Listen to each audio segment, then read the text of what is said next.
Welcome back to Mickey Rousseau Field as the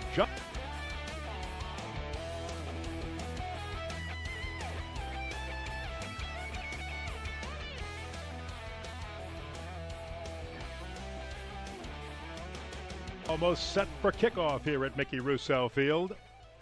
Let's welcome in the newest member of our team. You know him from SportsNOLA.com, a fine writer joining us on the broadcast side, Les East. You know, guys, the last time these two teams played a football game, they were in the comfortable confines of the Louisiana Superdome last December, and of course that's the goal they want to get back to at the end of this season. But this tonight is a reminder of how much work lies ahead with the hot and humid conditions. Both coaches stepped up practice intensity the last 2 weeks, a lot of teamwork to try and get them ready for the conditions tonight, although right now it's not too bad down here, a little breeze and a lot of cloud cover. All right, Les, glad to have you on the broadcast with us this year. Ken Berthelot along with Wade Kaiser, our entire WHNO TV crew. 89 degrees, feels like 100 here in the booth. Probably feels like 110 down on the field. It's hot, it's humid, it's September in Louisiana, in South Louisiana, and it's also high school football season, and we are set and ready to go. Elliot Veron to kick off. He's the brother of Evan Veron, who graduated, went on to Nicholls State, will be starting for the Colonels this year. Elliot, a senior, will kick it left to right. It'll be a short kick. Pulled in by Windman. Not much of a return on the short kick, but Ehret brings a strong football offense and football team onto the field, ready to go. We'll see Travis Mumphrey trot in at quarterback, a 6'1 sophomore, 180 pounds.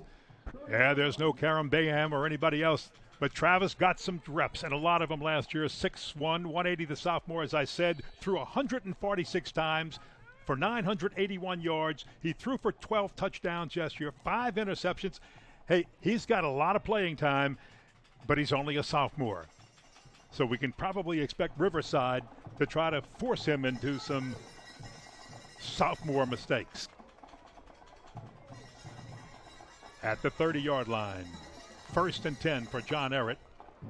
Mumphrey will hand it off on first down. Going straight ahead, Brandon Brown, the junior running back.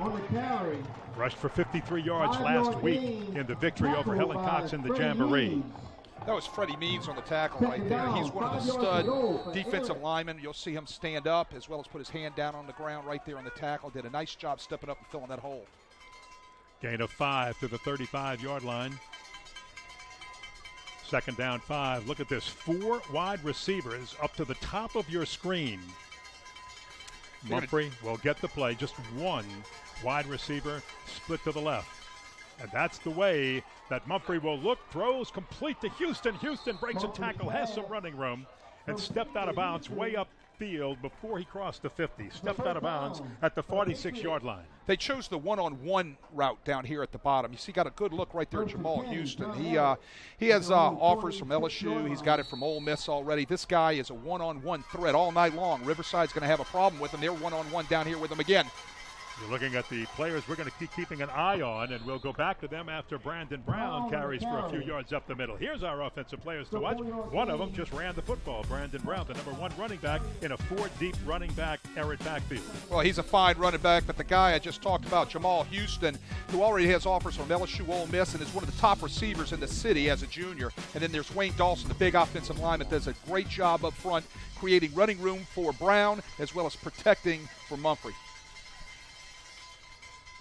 Once again, they stay with Brown, and Brandon Brown just flagged down, heads right up the middle, and would have the first down, but let's see if the flag wipes it out. That was a tackle by Freddie Means. You know, we're going to see a lot of spread offenses tonight from both Riverside and John Ehret. Right now, John Ehret, if you're watching, they're getting the call in from the boundary. Our referee tonight is Ronald Dabney. Ronald Gaffney, pardon me. On the offense, number 1. Illegal motion. 5-yard penalty. You back 5 yards from the previous spot. That negates a 9-yard gain, Wade. That's big. Brings up 2nd down. Second down, 11. See John Ehret standing over at the sidelines. They're going to no huddle it, and they're going to get their call in from the boundary. It's going to increase tempo or slow down tempo, whichever they'd like to do. They control it from the boundary, the tempo of how the play gets in. Mumphrey showing a lot of poise on this first offensive series of the year at quarterback. Looking in control for only a sophomore. Jermaine Coleman is the running back to his right. They'll protect. He'll throw for the first time in this game. Incomplete over the intended receiver, Jamal Houston, way over his head. Well, it kind of hung him out to dry. If that had been any lower, it might have been a catch because he was open on a slant route. But I tell you what, he hung it dry. He was lucky he didn't get his ribs broken in half by the corner over there. And I believe that was Christian Moses, our Garland Robertson on the coverage right there. Don't want to leave that guy hanging out to dry like that when you're running a slant route. Third down, 11. To keep the chains moving, the Patriots will need a big play. Rebel defense digging in at the Ehret 45-yard line. Mumphrey operating solely from the gun on this series. He'll scramble to the right, being chased, and he won't make the first down. Just gets back to the line of scrimmage. Brought down by Jared Hemel. Right, Jared Hemel does a great job right there, scraping from his middle linebacker position to the side of the rollout. He's the guy that's got to contain the quarterback when the quarterback rolls out. You'll see it right here in our replay. Here comes Hemel scraping. You'll see him coming into your picture in a minute, and there he comes right there. Bang, he's going to bring him down. That's his job, to make sure anytime the quarterback rolls out from his Mike linebacker position, he's going to scrape and try to keep it from being a big gain. First drive, a little over 2 minutes and 30 seconds old, will wind up with this punt by Houston, and it gets by everybody. And what a great roll as it's downed way down there. Goodness. Down by Terrell Bailey at the Riverside 1-yard line. A 55-yard punt with a great roll backs the Rebels up deep in their own territory, right by their own goal line. Well, I'll tell you what, Ken, it was lucky it wasn't blocked. Bursting through there, I think, was 91. Darius Wilson almost got a big old paw on that ball to block it. But then again, the ball should have been fielded. You don't let the ball hit and bounce and roll 25 yards down inside the one. So I know Bill Stubbs and his staff will make sure they get that corrected with their punt return. All right, so now Jordan Loving comes out to quarterback. This is a junior quarterback, but only played a game last year before being injured, then coming back late in the season and playing one more. So experience-wise, he's more like a sophomore. He's a big guy, 6'3", 250, and good height. Nothing fancy. Rebels keep it on the ground. Don't want to get themselves in trouble trying to push forward for room. And that's Jeremy Gibson, but not much there as he's brought down by Brandon Frazier. Offensive players to watch on this team is the young man who just ran the ball, Jeremy Gibson, along with Jalen Banks and Cameron Cook. Well, Jalen Banks is a wide receiver that's returning starter who is a dangerous weapon for the Rebel offense. Watch him tonight. I think he'll have a great game because he gets open quite often. Ball still on the one, and this time trying to get back to the one. I think forward progress. This might be a safety. Did he get back or did he not get back? No, he did not. He's in a That's Anthony Hamilton, who I believe made the stop, and that's going to be a safety to start the game. Anthony Hamilton, the senior, right there running off the field with the big stop, denying Riverside. You can see it right there. Anthony Hamilton coming through, nail him right back in the backfield. Play takes too long back there. You got to get out and get some room. All right, they're developing slower plays back there on a stretch play or what is an outside zone type of look. Just develop too slow. 8 number blasts right through Anthony Hamilton, makes a great play for a safety, puts up John Ehret 2-0. But it starts first, Ken, with not fielding the punt. You got to field the punt. It was the punt that did it. Punt got him down there, not fielding the punt. Allowed him to get down there, and then, as you said, just a play that took way too long to develop. We've got a 2-0 ball game. Ehret. And guess what? Riverside's got a free kick back to Ehret. They'll either punt it or kick it. I would imagine usually in high school they punt the football, but let's see. It all depends on your guy. Any way you look at it, they've got the option of the free kick to punt or kick it, as you said. And they'll be kicking from their 20-yard line, which should set John Ehret up in a pretty darn good field position. Several locations throughout South Louisiana. Well, Billy Stubbs, you're looking at him right there. I'll tell you what, there's a lot of experience right there in that Riverside sideline. I'll tell you what, Billy Stubbs knows how to run a program, knows how to win in a program. He's done it at Salmon, came out of retirement, came back here to Riverside, do a great job. And on the other side, that guy, what a job has he done. Corey Lambert, since he's gotten to John Ehret, getting into the Dome in 4 years. 17th year at Ehret. This is his 5th year as head coach, 30 and 15 as a head coach at Ehret. Great story. He's probably as true blue Ehret as any human being could be on the face of the earth. Grew up on their campus. We'll talk about that later on. Played at Ehret and now coaches there as the head coach. Elliot Veron to kick it. 5 men deep. And he'll pooch one up in the air again. Again, this will come down and be picked up by Wyndham. Nice job on the sky kick right there by Wyndham, getting his hands up to make sure he doesn't get hit and call a fair catch. Free kick, call a fair catch. You're free to catch the ball. Nobody can come down and pop you in the jaw. Now, the key word that you just said is great field position for Ehret. They're going to be right there at their own 49-yard line. So they've had great starting positions at the 30 on the kick that went out of bounds and the 49-yard line. So again, Travis Mumphrey at quarterback. This time will operate underneath center on this series, and somebody jumped and encroached. Flags go down. False start. Mr. Offense. Gaffney. 5 yards, still first down. This is Ehret. Jumped first. Here's your replay. You'll see, I believe it's Michael Smith, big offensive lineman, 5'11", 240, the left guard, number 60. Just a little too fast. Goes it back to the 46-yard line. Or 44, rather. Straight ahead, nothing fancy for Ehret. They're going to test that center of the Riverside defense and just go straight ahead with Brandon Brown. He's got power for a 6', 178-pound runner. Let's take a look at the Riverside defensive players, some of the key players who are going to have to stop him. Well, some of these guys are going to have to do a great job all night, especially they've got nice one-on-one coverage down here with Jamal Houston in a 3 deep. His second down, and Brown again hit hard and falls forward past the 50. Good field position, but right now Ehret's not doing much of it. They think they see something they can exploit, and it's not working. Here's your Riverside. There's Jared Hemel right there. Riverside players to watch. You're looking at one of them in Jared Hemel, number 45, a linebacker. His opposing offenses are going to have to count for this guy. He's an athletic linebacker. He can put his hand on the ground, stand up, or get the job done from the up linebacker position. Good job with LeBeau Bridges, strong defensive lineman, and Gary Robertson Jr., one of the better defensive backs in their secondary. There's a good look at LeBeau Bridges. Amuchi Collins checks in on the defensive line for Riverside, this time from the shotgun.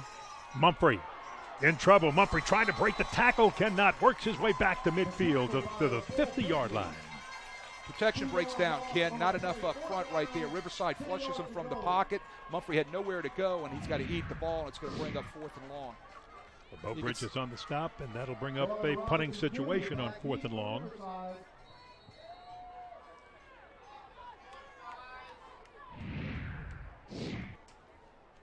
Jamal Houston punting. Jamal Houston punting. Jamal Houston, the junior wide receiver, is one of the 2 punters on this team, and he'll stand way back to punt.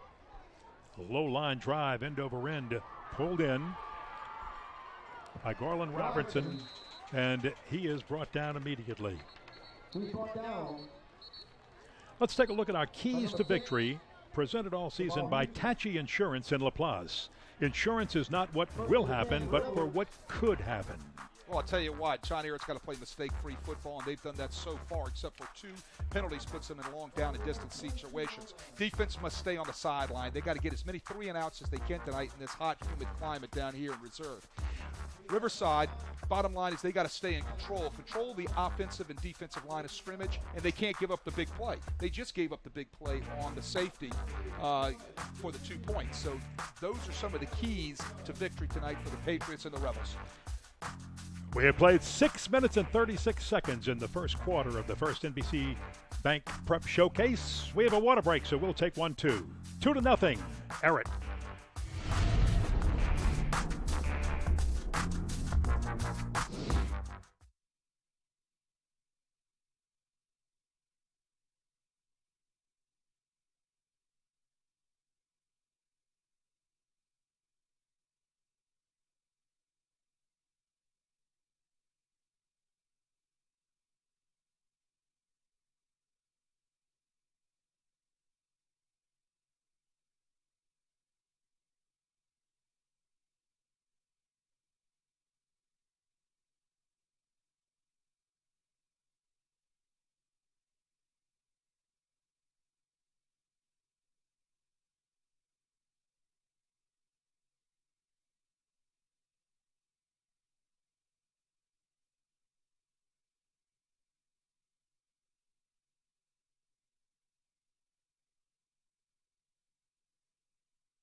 Welcome back.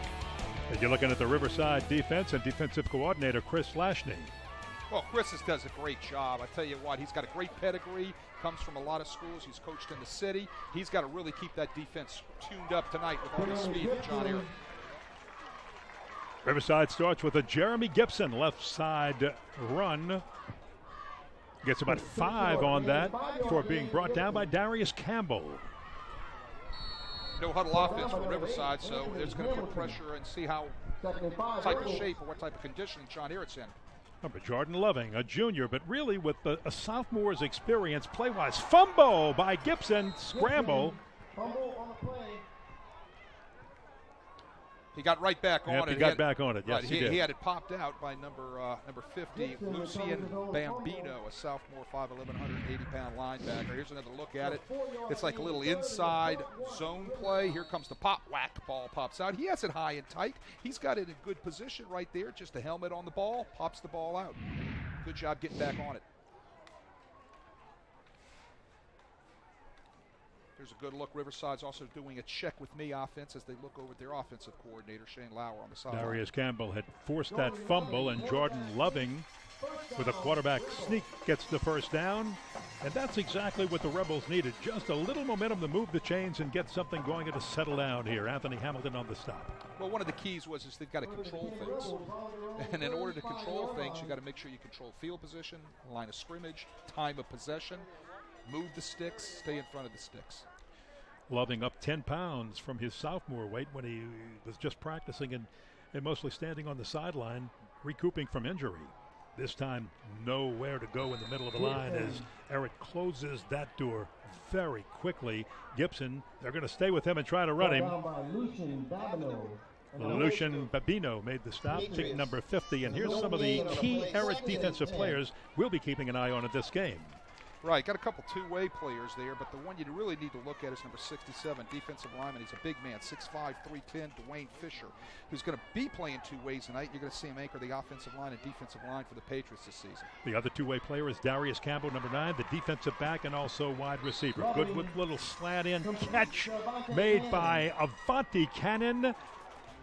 And it's brought down by Terrell Bailey, and that'll bring up third down and short yardage. Cannon runs a great little slant route right there. There's no better way to get confidence between your quarterback and receivers is to start off with the short passing game.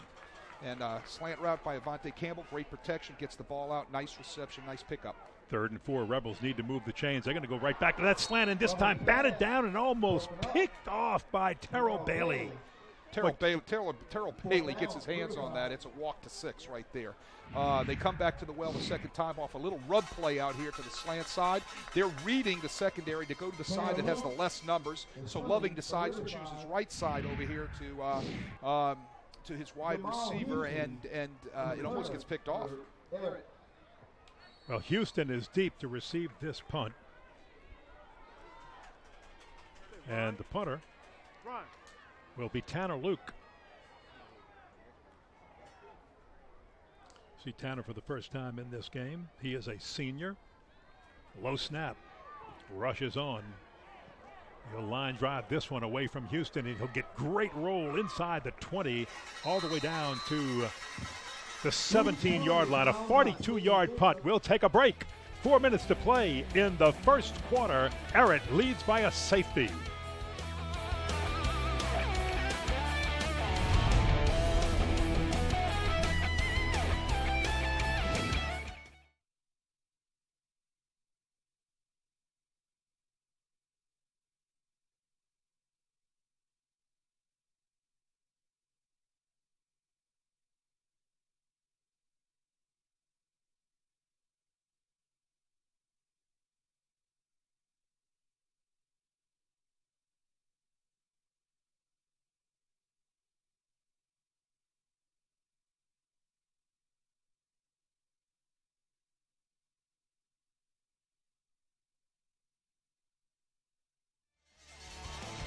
Now the 17-yard line is the deepest Ehret has started in its own territory in this first quarter. Their third possession with the football.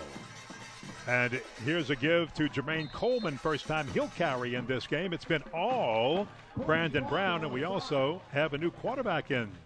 You see in Jamal Houston move behind center and play the quarterback spot. Kobe Foster tackled him. Looks like they have a little package for Jamal Houston back there. That was a little read option for the quarterback, depending on who did what on the defense. He could have given the ball or pulled the ball. Houston is a wide receiver and quarterback, handed again to Jermaine Coleman. Coleman had a beautiful 44-yard touchdown run against Helen Cox last week in the victory. You know, one of the big things you see in offenses today, Kenny, you see a lot of run-pass options and a lot of run-read options where they're reading somebody, they're reading numbers, and that's going to tell the quarterback what they're going to do. It looks like that's what they have a little package in for Jamal Houston right there, little read. There you go. Right, and he's got good speed, and that's where they'd like to get him out in space, allow him to cut left, cut right. He'll move the chains as he did this time. Fumbled, but the ball is down, and that is a first down for Ehret. All the way out to the 35-yard line where Hemel tackled him low. Well, what you had right there was a little read. He counted the numbers to his offensive right, and they pulled the backside guard tackle. He decided to keep the ball on quarterback counter. And that was not – it was a play that gave him the option to give it to the running back or pull it and keep the ball on the quarterback counter. Decided to keep it. Big game for first down. Got 14 yards on it, moves the chains at the 35-yard line. Look at this run right up the middle by Brandon Brown, picking and choosing. They can't bring him down. He cuts behind a block and has a big gain as he'll move the chains again for another first down. Brandon Brown tackled by Garland Robertson. Big hole inside by that John Ehret offensive line. I tell you what, just a simple inside zone play. They get a body on a body, or sometimes what they call a hat on a hat. They get movement up front. You'll see it right here. Great look from the end zone. Look at that hole. I could have ran through that. Ken, you could have ran through that. 35-yard gain. Travis Mumphrey back in at quarterback. He was on that last series too, on that last down rather. So Mumphrey, your starting quarterback, the sophomore, barks some signals at the 30-yard line of Riverside. Left side run, this one. The Rebels are able to slow down Jermaine Coleman on the run. And the Rebel right side brings him down, led by Harrison Heckathorn. Again, another read option right there. He was reading the last man on the Riverside line of scrimmage, which was number 33, the defensive end outside linebacker, Kobe Foster. Kobe Foster sit and play the quarterback. He gives the ball to the inside running game to the zone to the running back. Terrell Brown also in. He's more of a blocking back, but he can move too if he chooses to. There's a complete pass for a first down to Jamal Houston. Again, Houston, that wide receiver quarterback, shifted back to wide receiver when Mumphrey came back into the game at quarterback. Nice little touch pass right here on the quick throw out to Houston. Houston's out there one-on-one with the corner. And I tell you what, this Houston is an outstanding-looking athlete. Cortez Joseph brought him down, and this is an explosive Ehret football team. This team lost some players, but they brought back a lot of players, and there is Terrell Brown carrying for the first time over the right side. Gets a yard. Flag is down. Let's start it out. Let's see what our call is here by our head official from the River Parishes Association.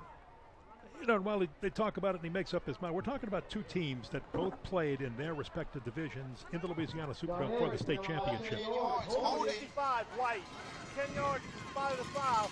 So repeat, first down. Last year. So in their respective divisions, both of these teams were runners up, and even though Riverside is in Class 2A, they can play with any classification in this state of Louisiana. Well, if you look at their roster, they're very athletically talented, and here's the kicker. They're coached extremely well because Billy Stubbs and his staff, they do an outstanding job, not just teaching these kids again. the game. Yep, absolutely. Coaches are teachers, and sometimes we forget that. False start. 67 white, 5 yards. Looks like we got an illegal procedure penalty. Our official, his mic isn't working right there, and it looks like it's on big number 61 right there from the John Ehret offensive line. That would be Bradley. That's Ahmad Bradley. Ahmad Bradley.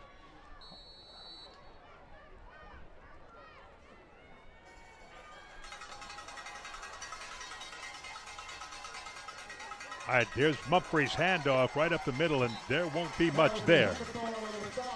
Call AMP for all your marketing needs in the New Orleans area. They can print business cards, envelopes, and promotional items like shirts and pins, all with your company logo on it. Call their LaPlace office or visit their website at ampyoursalesnow.com. For the best product, best prices, and best service, choose AMP. If you can think it, they can ink it. Heckathorn made that last stop. Here's second down and long because of the penalty. Lots of time for Mumphrey. He'll tuck it under. He'll run. Look at Mumphrey go. Cuts to the outside. Finally shaken up and brought down by Cortez Joseph as he falls at the 20-yard line. Got the penalty yardage back, but that's almost to the original line of scrimmage. He was looking for Jamal Houston up top on the double move, his little hitch and go. They ran the hitch about a few plays earlier. He pumps the hitch, and I tell you what, they had great coverage out there on Houston. See if we can get it in the film here. Saw the pump right there. Great coverage. It wasn't there, so he pulls the ball down, and Mumphrey holds on to it and takes off. Great tackle right there, as you said, by Cortez Joseph. Third down, 12. I love those double moves. Set things up, pump and go, things of that nature. Yeah, athletes do too. That's what they play this game for. There's the quick dump off to Houston, and Houston steps out of bounds on the sideline. Finally knocked out. No, I thought he did upfield, but he didn't. The officials will mark it down near the 10-yard line. Heckathorn pushed him out. And with that, we have the end of the first quarter. After 1 quarter of play, these two heavyweights have slugged it out. And the only difference is a safety. A safety. And that gives John Ehret a 2-0 lead over the Riverside Rebels.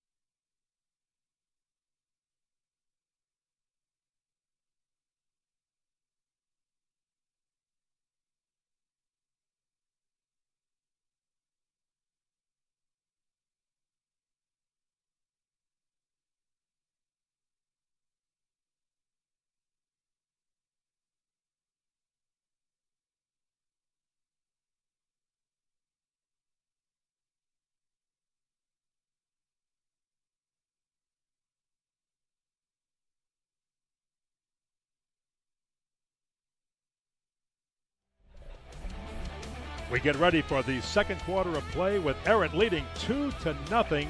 The flags here at Mickey Rousseau Field and all over this parish are at half-staff. Les East on the field has the story why. Les? Ken, as you mentioned, the flag here at Mickey Rousseau Field is at half-staff, and that's because of a tragedy that occurred here in St. John the Baptist Parish last Sunday morning. That's when Spencer Chapman, 36 years old, a 12-year veteran of the fire department, was killed in an automobile accident. The funeral was held Thursday in front of an enormous crowd here, and his death has greatly impacted this community, not only in Reserve but throughout St. John Parish. And our thoughts and prayers are with the family and everyone involved. Defense. 5 yards play. I'll tell you what, in the first quarter, John Ehret has 4 penalties for 25 yards. He started off the second quarter Riverside gets their first penalty in the second quarter. This could get down to a lot of penalty situations for field positions, and it backs Riverside right up into their end zone. Well, it also puts them inside the 10-yard line, makes it first down and goal. Correct. Now for John Ehret. With their backs against the wall. Quick drop, quick throw, and reaching out for it is Houston. Can't pull it in. Just out of the back of the end zone. Fade route. They're still staying with the one-on-one coverage over here, isolating this great athlete, Jamal Houston, on a Riverside corner. Got a flag there, and our official says it's going to be illegal procedure, which is going to back them up 5 yards. But anyway, you got a great athlete out there. You're going to have to get some help over there. I'm telling you, they're going to have to get some help somewhere tonight on Jamal Houston. They just can't let him work one-on-one with their corners out here. He's too good. And look what we have. All of a sudden, they got double coverage on the guy. I'll tell you what. They're listening to you, Coach. Yeah, they're listening to me. Moves him back 5 yards. But they got to get some help on this guy. This is one of the best wide receivers in the, if not the state of Louisiana, for sure in the city of New Orleans. Yeah, they're still at the 9-yard line, so they may have declined the penalty. They didn't move the ball back. I thought they took the penalty. All right, we got a timeout right now with John Ehret. I believe that's their first one of this half. All right, with that, we'll take a break as they talk about the strategy for the Ehret Patriots as they are inside the red zone, trying to add to their 2-point lead.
All right, they were at the 4, and the penalty moved it back to the 9, so here we go. Here's that quick throw. Same play.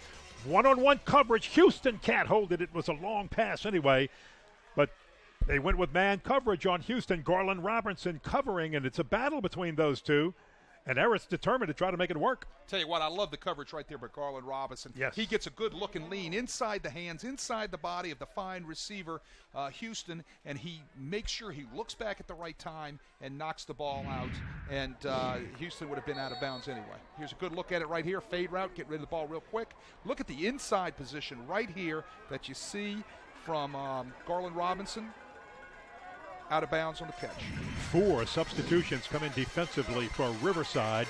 Second down goal from the 9. Fake it. Oh, they're going with the run. Brandon Brown right up the middle, and Brandon is near the 5-yard line. Little counter action right there. They bring the wide receiver across, fake it to him, and you give it to Brandon Brown right up the middle right there, and you got Trey Catchwall on the tackle right there for Riverside. Interesting now. Third down. Goal at the 5. Watch Brandon Brown, a weapon in that backfield, but so is Houston, who will operate at the quarterback slot. So you've got your wide receiver / quarterback moving from wide receiver to the quarterback slot. He'll fake it to Brown, keep himself. Nifty move. One cut, one missed tackle, and he's into the end zone for the touchdown. Jamal Houston. Look, when he's back there, odds are he's going to keep the football. All right, he's such an outstanding athlete, so that's got to be a key for that Riverside defense. Just make sure that we got to tackle this guy when he's back there, and they're going to snap the ball to him in the Wildcat offense.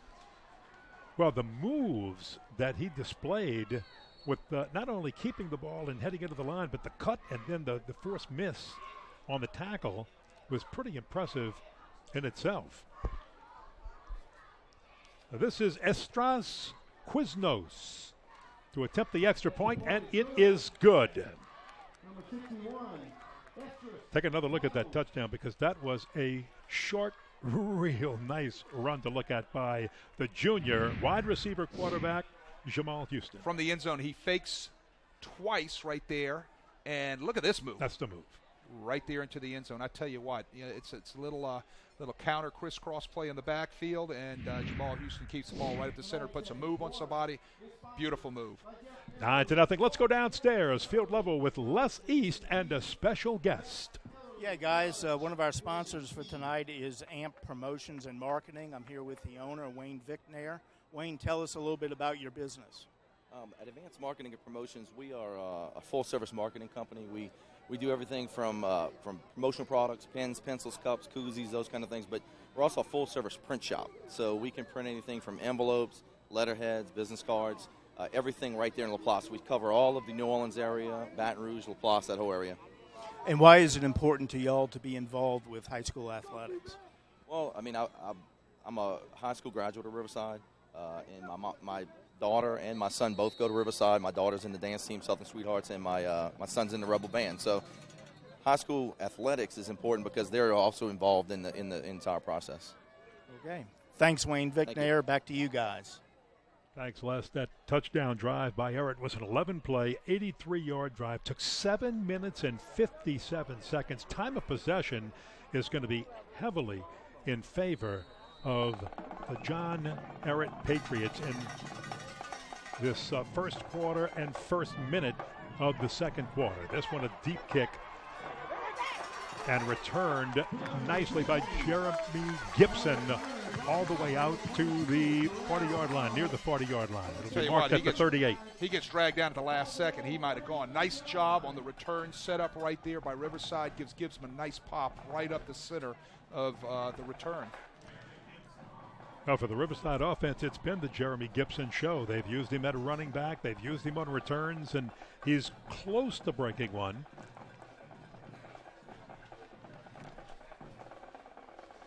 So here comes the Riverside offense.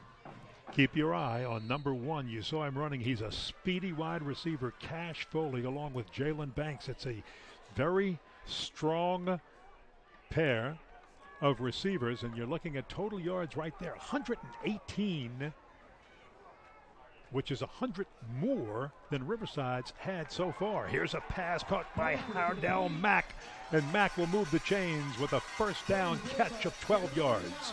Brought down by Acker. Riverside brings motion across their formation. The secondary of John Ehret inverts. Free safety comes down. Strong safety rolls back across the top. You'll see it right here. You'll see a little rub route on a slant. Bang. Nice catch right there by number 23, our wide receiver, Peyton Jacob.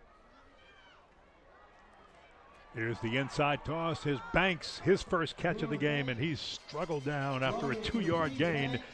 Banks, a 6'3", 175 junior. You can expect him to be doubled quite a lot. Anthony Hamilton spun him around to the ground. Shane Boer's got to get the ball into his hands. Shane Boer, the fine offensive coordinator from Riverside's got to get it into Jalen Banks' hands. He's one of the better athletes out there on the field for both teams tonight. He's a returning starter. He's a dangerous weapon. He's got great hands. They got to figure out a way to get it into his hands.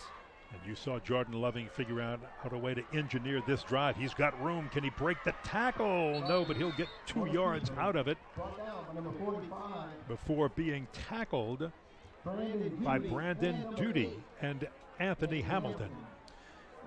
Right there, they step up and they do a great job before he can get away from the John Ehret defense. They come up. Judy comes up and makes a really nice ankle tackle on Loving, and Loving just couldn't get at it.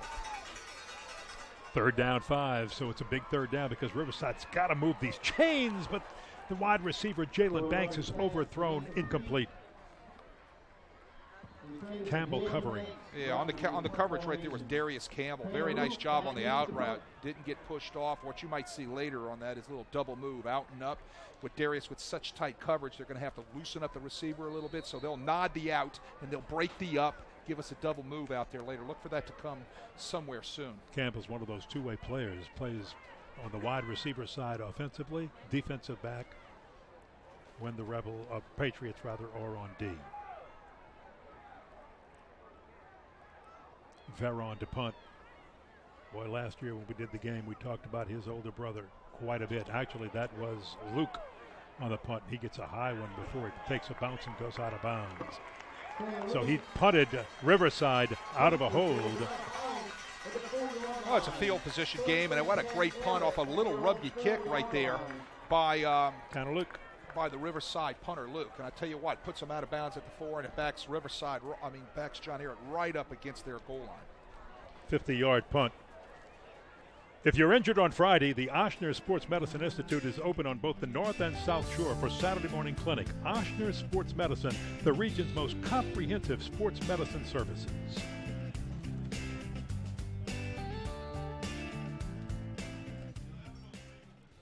Well, that punt backs the Patriots up to their own 4-yard line. That's the deepest they have started a drive.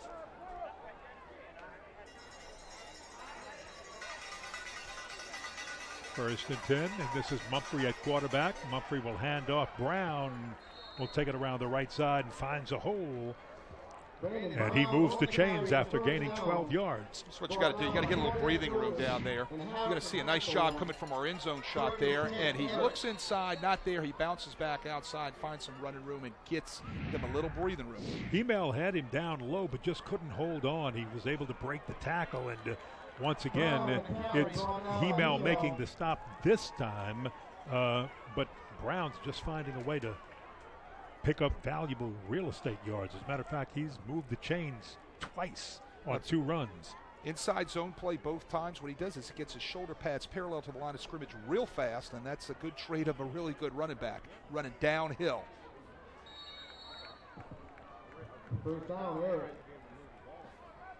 Third play of this drive, third first down. Third time they've got a first down on the drive, and there's a little swing pass to the left. And Brandon Brown again. This is the Brandon Brown show, the 6-foot junior, finally tackled by Jared Hemel. But once again, 4 plays and 4 first downs. They moved the chains more than 10 yards at a time here. Swing pass out to Brandon Brown right there, trying to isolate him on the outside linebacker with his speed, and they executed very well to pick up the first down. At the 39-yard line of the Patriots. This time they'll put it on the ground with a new running back. Byron James carries for his first time tonight. Gets a few before Catois brings him down. Byron James makes his return back this season. He comes off of being injured from last year. They had really high hopes for him last year, and he got hurt early. Obviously, he didn't get to play, and he's back this year, a 5'11", 190 senior to enjoy his senior year. Keeping it on the ground again. This time the Riverside defense shuts down the middle. And there's just nowhere for James to go. Maybe he picks up one before Moochie Collins makes the stop. 6 foot 220 junior. They keep pounding the inside zone game right there. What that does is it sucks everything in to the Riverside defense inside, which will allow openings out here for the fine receivers from John Ehret on the Riverside secondary. If you look out here right now, you'll see basically 3-deep coverage with a lot of room out here for the wide receivers.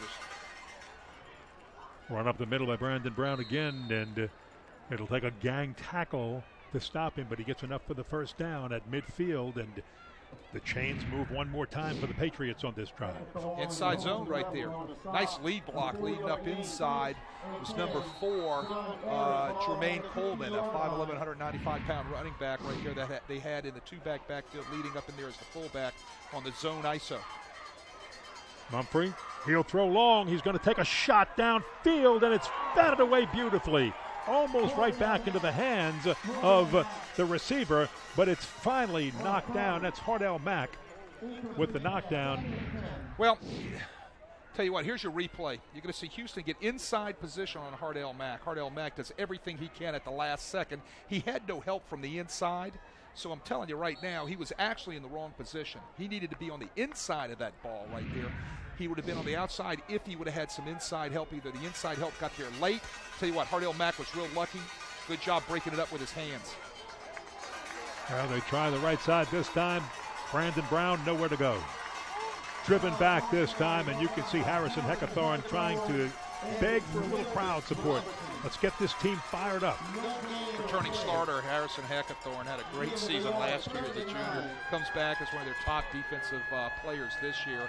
Bill Stubbs really high on this guy. Talks about his work ethic and say how hard this guy works in the weight room. And that's where it all starts. It starts off the field in the weight room with your habits and things you do there. And he brings him to the field. He's a fine football player. There he is, Harrison Hackathorn. One of the players who just trotted off, though, was one of the reasons the middle got stopped up that time, and that's because big Wilbert Robertson, 5'11", 307 pounds, put his body in the way of a lot of people. Mumphrey with a lot of time to throw, and he'll throw complete down the far sideline. That's caught by Darius Campbell. And that'll move the chains again for another Ehret first down. That time it was Darius Campbell. I mean, you're darned if you do, you're darned if you don't here, Ken. You got a one-on-one situation out there. Even though you're in a three-deep zone, you've got to give this guy room. You've got to give these receivers room. But when they break off the 10-yard or 15-yard out, the ball's delivered on time, you can't stop it. First down 10 at the 37. They'll run it. And this time, Tremaine Coleman hit at the line, dropped for no gain. Tackle made by Hackathorn. Hackathorn there again. He gets untouched. He has a run through from his backside linebacker position, runs straight through on the sweep right there and brings down the running back. But getting back to what I was saying about the receivers out here, you got such skill and speed with those John Ehret receivers. So what do? You take away the deep ball, they're going to throw it short. You come up and play them hard, they get it, throw it across the top of you. You're in a dilemma. This time Mumphrey looks like he's going to run, instead throws, and now it's just a scramble by Houston, and he can't go anywhere. This will be a play for a loss, and that's what the Riverside defense felt they needed. Trey Catois led the charge. Had help. I tell you what, he got stuck. Cordell Mack there hopefully also. we can see it right here. I love this. I love this. Look at this defense. Little read option, zone option right there. Throws it out there. Here it comes, here it comes, here it comes, here it comes. Bayow! Hello. Yeah. Number 47, Trey Catois just delivers. That's he was great. up at the top. Cordell Mack got him low, down at the bottom, number 22. And that brings up third down and 11. And let's see. Flag down? You got a flag down offside. Well, that's not what Riverside needed right there, because they had him on third down long, and you've just shortened the chains for him from 3rd and 11 to 3rd and 6. They long count him right there. They pause, look over the sidelines, draws off the Riverside defensive lineman. They've got to look at that football. 3rd down 6. They clog up the middle. Ehret will try the middle, and they won't get it. And I believe the guy clogging it up was Moochie Collins again. Moochie Collins, big number 50. Now, if you say his name as it's spelled out, it's going to be, I'm going to check Najee Collins. Good job with that. Let's call him Moochie. All right. And they do here. We've got 4 down territory here. John Ehret, that's a big play for the Riverside Rebels right here. Big play for the John Ehret Patriots. 4th down and 4th down territory.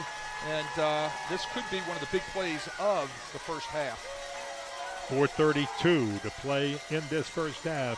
Ehret leading 9-0. Timeout called because I believe the Patriots want to talk about this, and they do. So there's the first timeout of the game. We'll take one with them and be back in just a moment. A touchdown and a field goal as the Riverside fans going, our team's got to get on the board.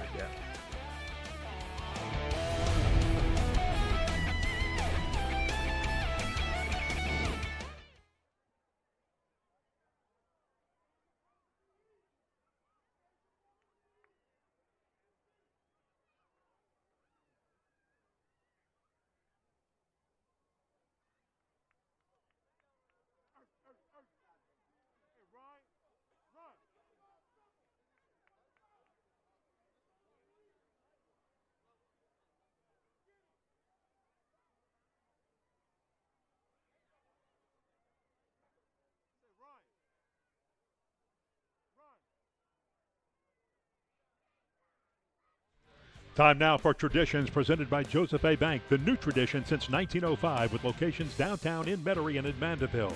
One of the all-time greats to wear a John Ehret uniform received a huge hometown honor last month. Cordell Stewart quarterbacked the Patriots a quarter of a century ago before Slash headed to the University of Colorado and an 11-year run in the NFL. In early August, Stewart was part of the 2016 induction class to the All-State Sugar Bowl's Greater New Orleans Sports Hall of Fame. That was his acceptance speech. He's still giving it. It was a long one, but it was a good one.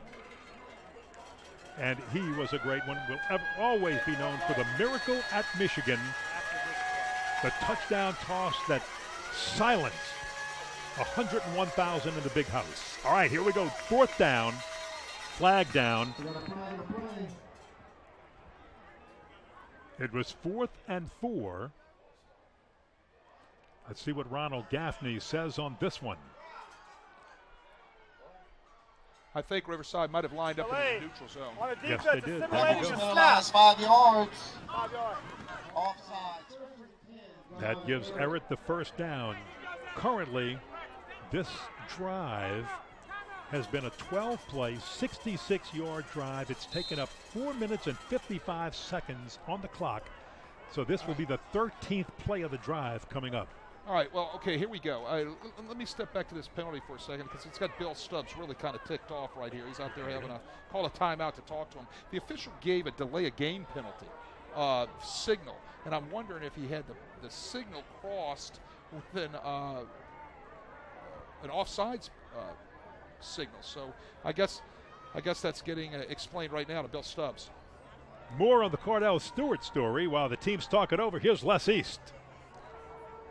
Ken, I talked to Corey Lambert before the game about what it was like replacing Cordell Stewart as the John Ehret quarterback and if he felt any added pressure because of how high Cordell had raised the bar there, not only at quarterback but for the whole program. And he said he didn't feel any added pressure. He just felt like he needed to go out and play football the way he knew how. One of the reasons he was so well prepared is Cordell hung around the summer before he went to Colorado and helped train Corey to be his replacement. Back to you guys. 1992, all the way to the semifinals where the Ehret team lost to Neville in the semifinals. That was a great year for them. Not easy to follow Cordell, as you say. Brandon Brown, the running back, number 1, straight ahead on first down and 10.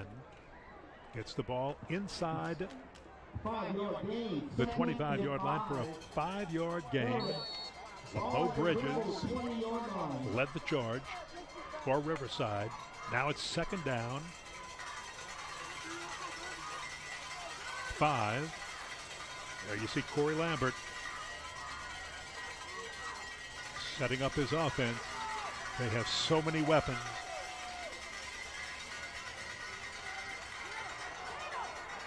See Mumphrey on the scramble. Mumphrey nowhere to go, and a good shoestring tackle by Cordez Joseph for Riverside. Talking about stepping up to make a play. I'll tell you what, Riverside does a great job right there. They give a too-high look in their secondary. They rotate Cordez Joseph, a safety, down into the box at the last second, rotate the other safety across the top of a 3D look. He makes a great play on the sprint out by Mumphrey. Here it is, bang, right there, ankle tackle.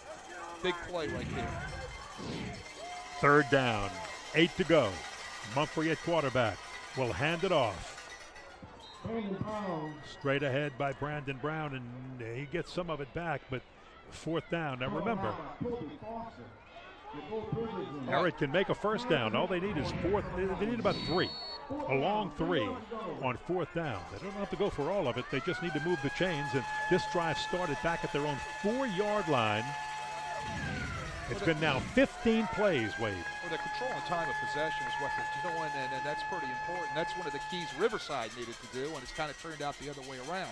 Approaching 6 minutes on this drive alone.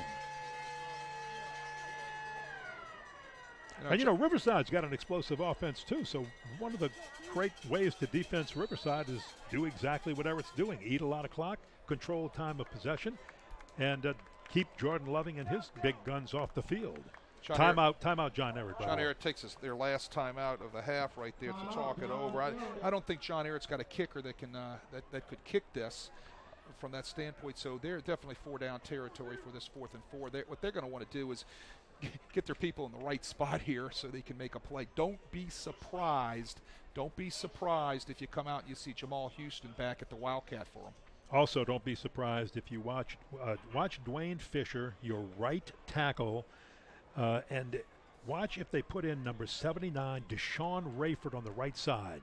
So you're looking for number 67 and number 79 on the offensive line on the right side. The first NBC Bank Prep Showcase heads to Mississippi next weekend as De La Salle travels to face Hancock High.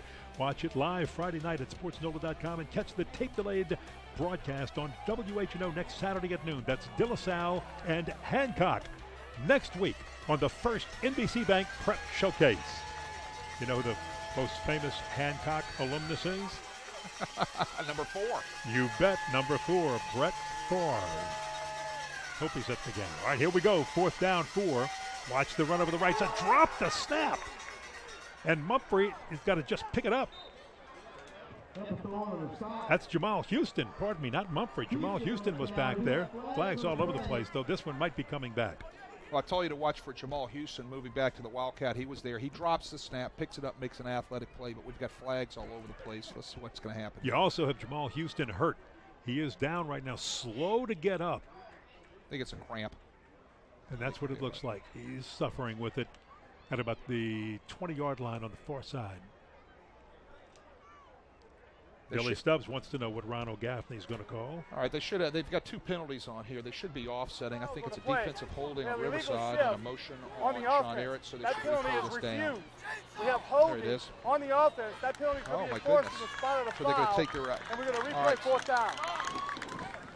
So they had two penalties on John Ehret, and they're taking the holding penalty, which is going to be for more yardage, which is going to be 10 yards from the spot of the foul. So it wasn't offsetting penalties. It was a holding and an illegal procedure. The Rebels take the holding. And look, with penalties and everything else, we're now into the 17th play, and this drive is taken 7 minutes off the clock in this second quarter. It's almost been all Ehret offense here in the second quarter. Total domination of time of possession by the Patriots. Darius Campbell comes trotting in. He'll come way down at the bottom of your screen. Mumphrey at quarterback will throw left side. It is caught by Coleman, and Coleman's tackled way short of the first down. So Riverside holds, and that long drive that started way back at the 4 comes to an end in the arms of defender Jared Hemel, who makes the tackle. Number 45 saw him trotting off. Another look. You can see right there, nice pass on the underneath bubble screen right there by Travis Mumphrey. Riverside comes up and makes a play on it, and it holds them. But the story right there were the penalties.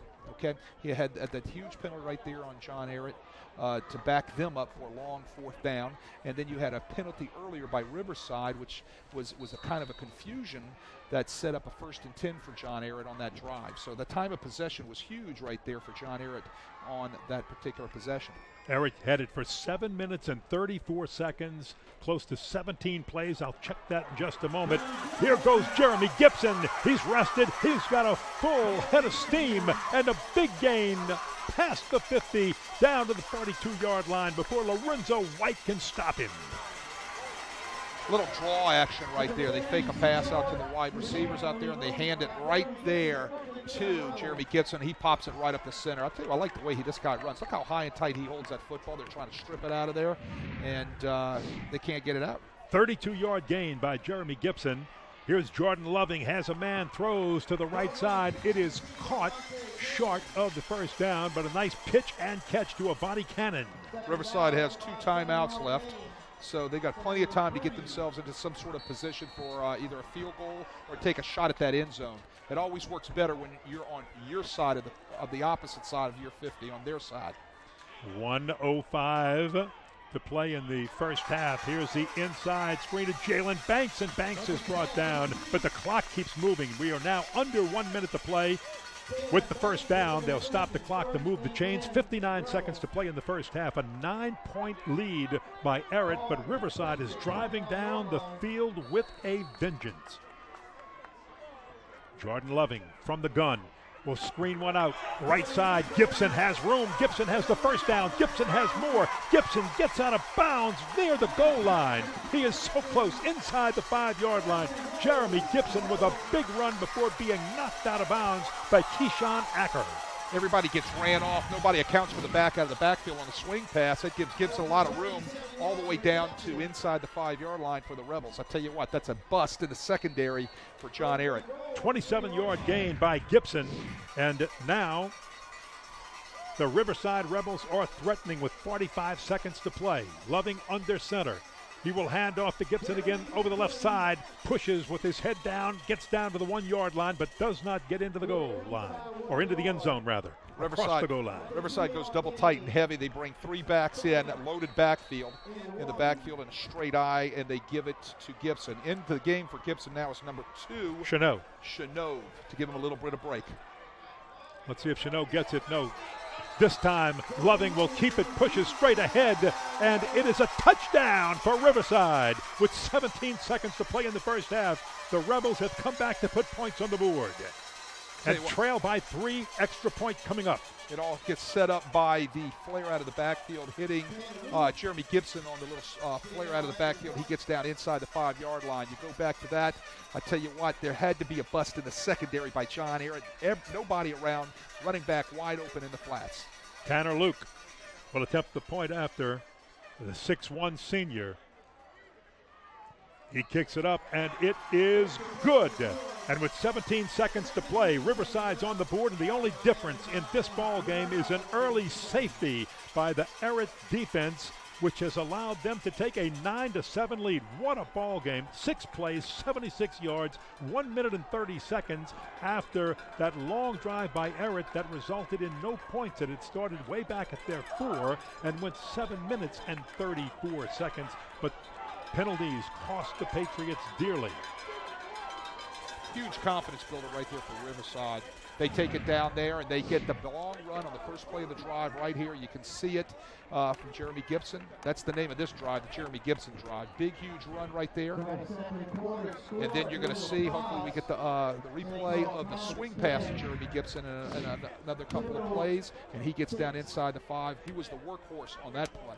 Well, he had big gains of 35 and 27, and of the 76 yards Riverside gained on that drive in 1 minute 30 seconds, I would venture to say that we'll get it officially from Tommy Cooper in just a second, but Jeremy Gibson on that drive probably had close to all of them.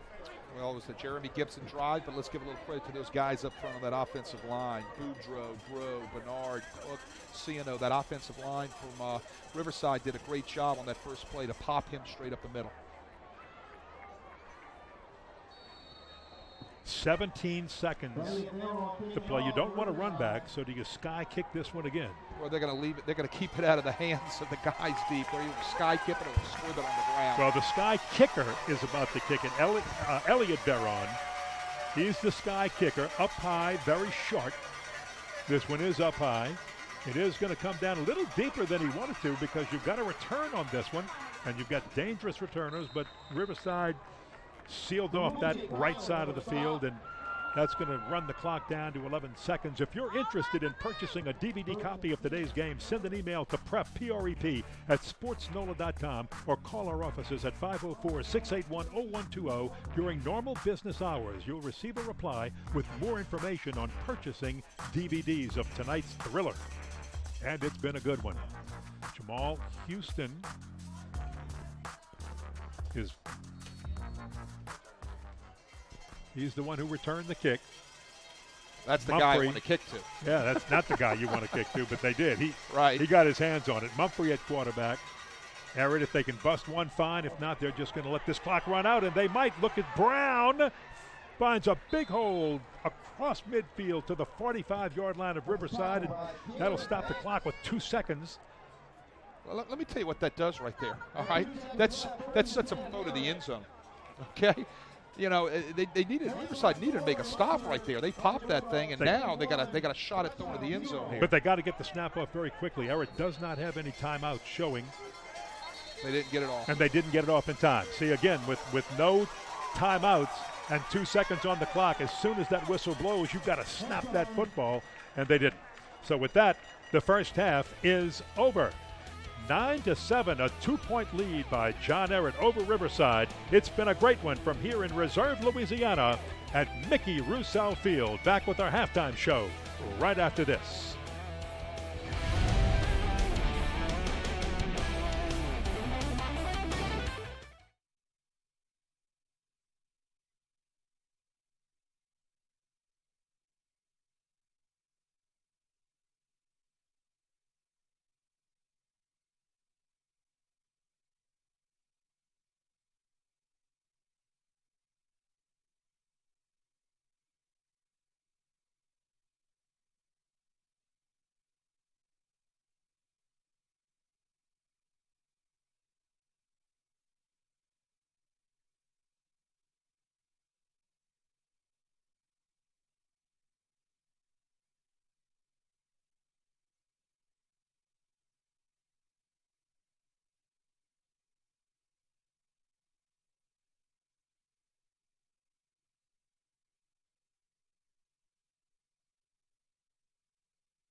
Back in reserve, Louisiana, Mickey Rousseau Field here on the campus of Riverside Academy. We have had a whale of a football game. A 2-point lead by John Ehret over the Riverside Rebels, 9-7. A safety is the difference. Ken Berthelot along with Wade Kaiser, Les East down on the field. And Wade, this one has been so much fun. Your thoughts on the first half? Tell you what, I love the athletic talent on the field from both teams. Huh? Isn't it beautiful? These guys getting after it. But the thing that kind of sticks out in my mind was one of the keys Riverside needed to take tonight was the time of possession thing. Heck, John Ehret controls the whole first half with the time of possession. And some big plays that went John Ehret's way, like a punt that wasn't fielded. And as we watch the highlights, it backed up Riverside all the way to their own 1-yard line. And sometimes you get in trouble because here's big old Anthony Hamilton with a safety, and Ehret goes up 2-0. Right. Well, it started with the punt, and then there's the forced fumble right there. Because the defense was fired up. Riverside got that one back, but it shows how they were playing on defense. But here comes Ehret again to take a 9-0 lead with Houston playing out of that Wildcat. Right, and that leads to a couple of Riverside highlights right here. A 32-yard long run by number 7 Gibson for Riverside, which goes to this flare pass, which is a bust in the secondary by John Ehret. Nobody out there, and he gets it down inside the 5 and sets up the touchdown for Riverside, which was a Jordan-Loving sneak. Right, to make it get their 7 points, make a 9-7 ball game. But of the 71 yards on that drive, goodness gracious, 32, 29-yard gains by Jeremy Gibson. He was just taking control. And as you look at stats, the stats show that even though Riverside took control of that last drive, John Ehret really controls almost every other thing on the stat board except that very last drive. The thing that points out to me right there is the amount of yards rushing by John Ehret, 157 to RA's Riverside Academy's 48. I tell you what, that means John Ehret right there is controlling the time of possession. And most of Riverside's 62 yards on passing came on that very last drive. With that, we will take a break and come back with our second half right after this from Mickey Rousseau Field in Reserve, Louisiana.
Get set for second half football right here. High school football, the season underway this weekend. We are in Reserve, Louisiana at Mickey Rousseau Field. And waiting for the second half kickoff, Ehret and Riverside. Ken Berthelot along with Wade Kaiser and Les East down on the field. Let's go downstairs to Les East.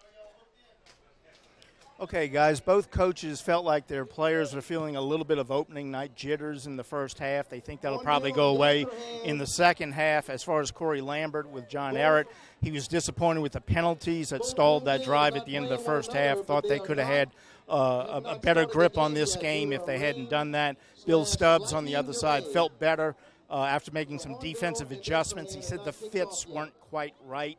He thinks they got that straightened out and ready to play much better in the second half. Ken? Plus, interesting because sometimes it did look like jitters and sometimes they looked like they were in mid-season form. But you're a coach. You're always looking at the looking at the jitters and what didn't go right, not what did. The jitters were gone after the first series. All right, I think Bill Stubbs is exactly correct. Getting the fits on the run game were important to them, and they had to do something and make some decisions on how they're going to handle the John Ehret wide receiver and double threat as also as a wildcat running back, Jamal Houston. They had to get a grip on him. Great look right there at Corey Lambert. Boy, what a great job does he do over at John Ehret, huh? Tell you what, there's a good picture right there, Corey. I don't think he's in playing shape anymore. I mean, he'd tell you that. I mean, I think, hey, Corey, you in playing shape? I'd say no. I mean, he'd tell you that, but what a great guy, what a great coaching job he does. He does. Well, again, Riverside has a little trouble fielding the kick as they did a punt, which got them in trouble early in the first half, but they do bring it back to the 20-yard line. So that helps them a little bit. Well, they got to learn how to handle those low line drive kicks. They can't let that ball get on the ground. It put them in bad position in the first half with the punt, and we kind of fumbled and bobbled that one right there and didn't get clean on the return. So those some things that they're going to have to work on in their special team game next week when they get ready to play their week 2. Garland Robertson had returned that kickoff. So we're set to go with the 20-yard line, 1st and 10. Jordan Loving, this junior quarterback, but again, I almost said sophomore because experience-wise, he's like a sophomore. All but 2 games last year, he was on the sidelines watching because he was hurt. They ran Jeremy Gibson up the middle a lot in the first half. Jeremy Gibson has been their guy. He runs again on first down but doesn't get much out of it.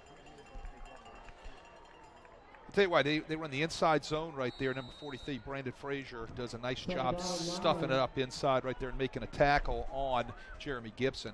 That's a big part of their running game is Gibson right into the center on the inside zone running game. 2nd down, 8. Loving with the inside slant, caught by Cash Foley in a crowd. Bobbled it, held it, and struggles for a few yards up to the 28-yard line. Still will be short of a first down. That's the play action off of it. They fake the inside zone game, hit the slant by Cash Foley. And you could look at Cash Foley right there, 6', 168-pound sophomore, has a nice set of hands, gets inside the defensive back, ball's delivered on time, has a nice pickup. Very important for Riverside to move the chains, not to go 3 and out on this first series. They've got a chance to garner some momentum, especially with a big drive and score right at the end of the first half, but they've got to make this happen. Loving with the fake pump, then throw. They've got the first down. Nice catch by Jalen Banks. He's 6'3" and used all of the 6'3", 175 to outrun Darius Campbell to the sideline. You're going to see a nice route, a little in and out route with a pump on the end. Here's the pump. Freezes the defender. Banks breaks to the outside. Nice set of hands. Gets out of bounds. Nice there. They got to get the ball into his hands. I really like this guy. He's got nice range, nice build. He gets a little one-on-one looks out here. They're going to have to get the ball into his hands, maybe on a double move where they can throw him vertical. Hey, he's got that 6'3" frame. He can stretch it out like he did last time to make the catch. So they get the first down. Here's Jeremy Gibson fighting for extra yardage, breaking tackles, and he worked hard for 3 yards to the 40 before Brandon Frazier stopped him. Key words work right there. He worked real hard. Little counter tray right there. You're going to see the backside guard tackle pulling. He stuffs it right up in there. But look how he leans forward and falls forward. He's not falling backwards. He's taking licks. He keeps ticking. He's falling forwards. Good look at Bill Stubbs right there. Billy knows how important this first drive of the second half is to establish momentum. Loving, look how tall he is as he stands in. Big rush, and he's just got to throw it away. Threw it down at the feet of Louis WHNO coming back in hard, but I don't think he wanted to do anything but throw that ball down and save a sack. They're trying to set up the screen right there, and it's covered well by John Ehret. John Ehret sniffed it out. You teach a quarterback, if the screen isn't there, don't take the sack. Throw it at the feet, right at the ground. So he did a nice job. Well coached up right there by Loving is. Now Riverside finds themselves with another third down. Second big one in this drive early. It's 3rd and about 7. Here's the screen to the right side. Jeremy Gibson with the break of the tackle. What a cut inside. That got him the first down. And Jeremy Gibson makes it happen all the way down to the 45-yard line of Ehret before Babino makes the tackle. But that was huge. Same little halfback screen. We saw the set up their first touchdown back in the first half. But look at the guys he makes miss. Takes a lick right there by number 9, Darius Campbell. Spins right off of it and picks up extra yardage. Babino finally stopped him after the 16-yard gain. But more importantly for Riverside, they move the chains for the second time on 3rd down when they have to. 1st and 10 at the Ehret 45. Cash Foley is split wide to the right side. But Riverside keeps it on the ground, and they move Louis WHNO running to the left side, gets a few yards, a few positive yards, and that's all you got to do. Keyshawn Acker on the stop. WHNO gives Gibson a little break right there, but he's a hard runner too, 5'8", 185 sophomore. I tell you what, the running backs for Riverside are juniors, they're sophomores. I tell you, the future looks really bright at that position for the Rebels. Jordan Loving with Jeremy Gibson, one back behind him.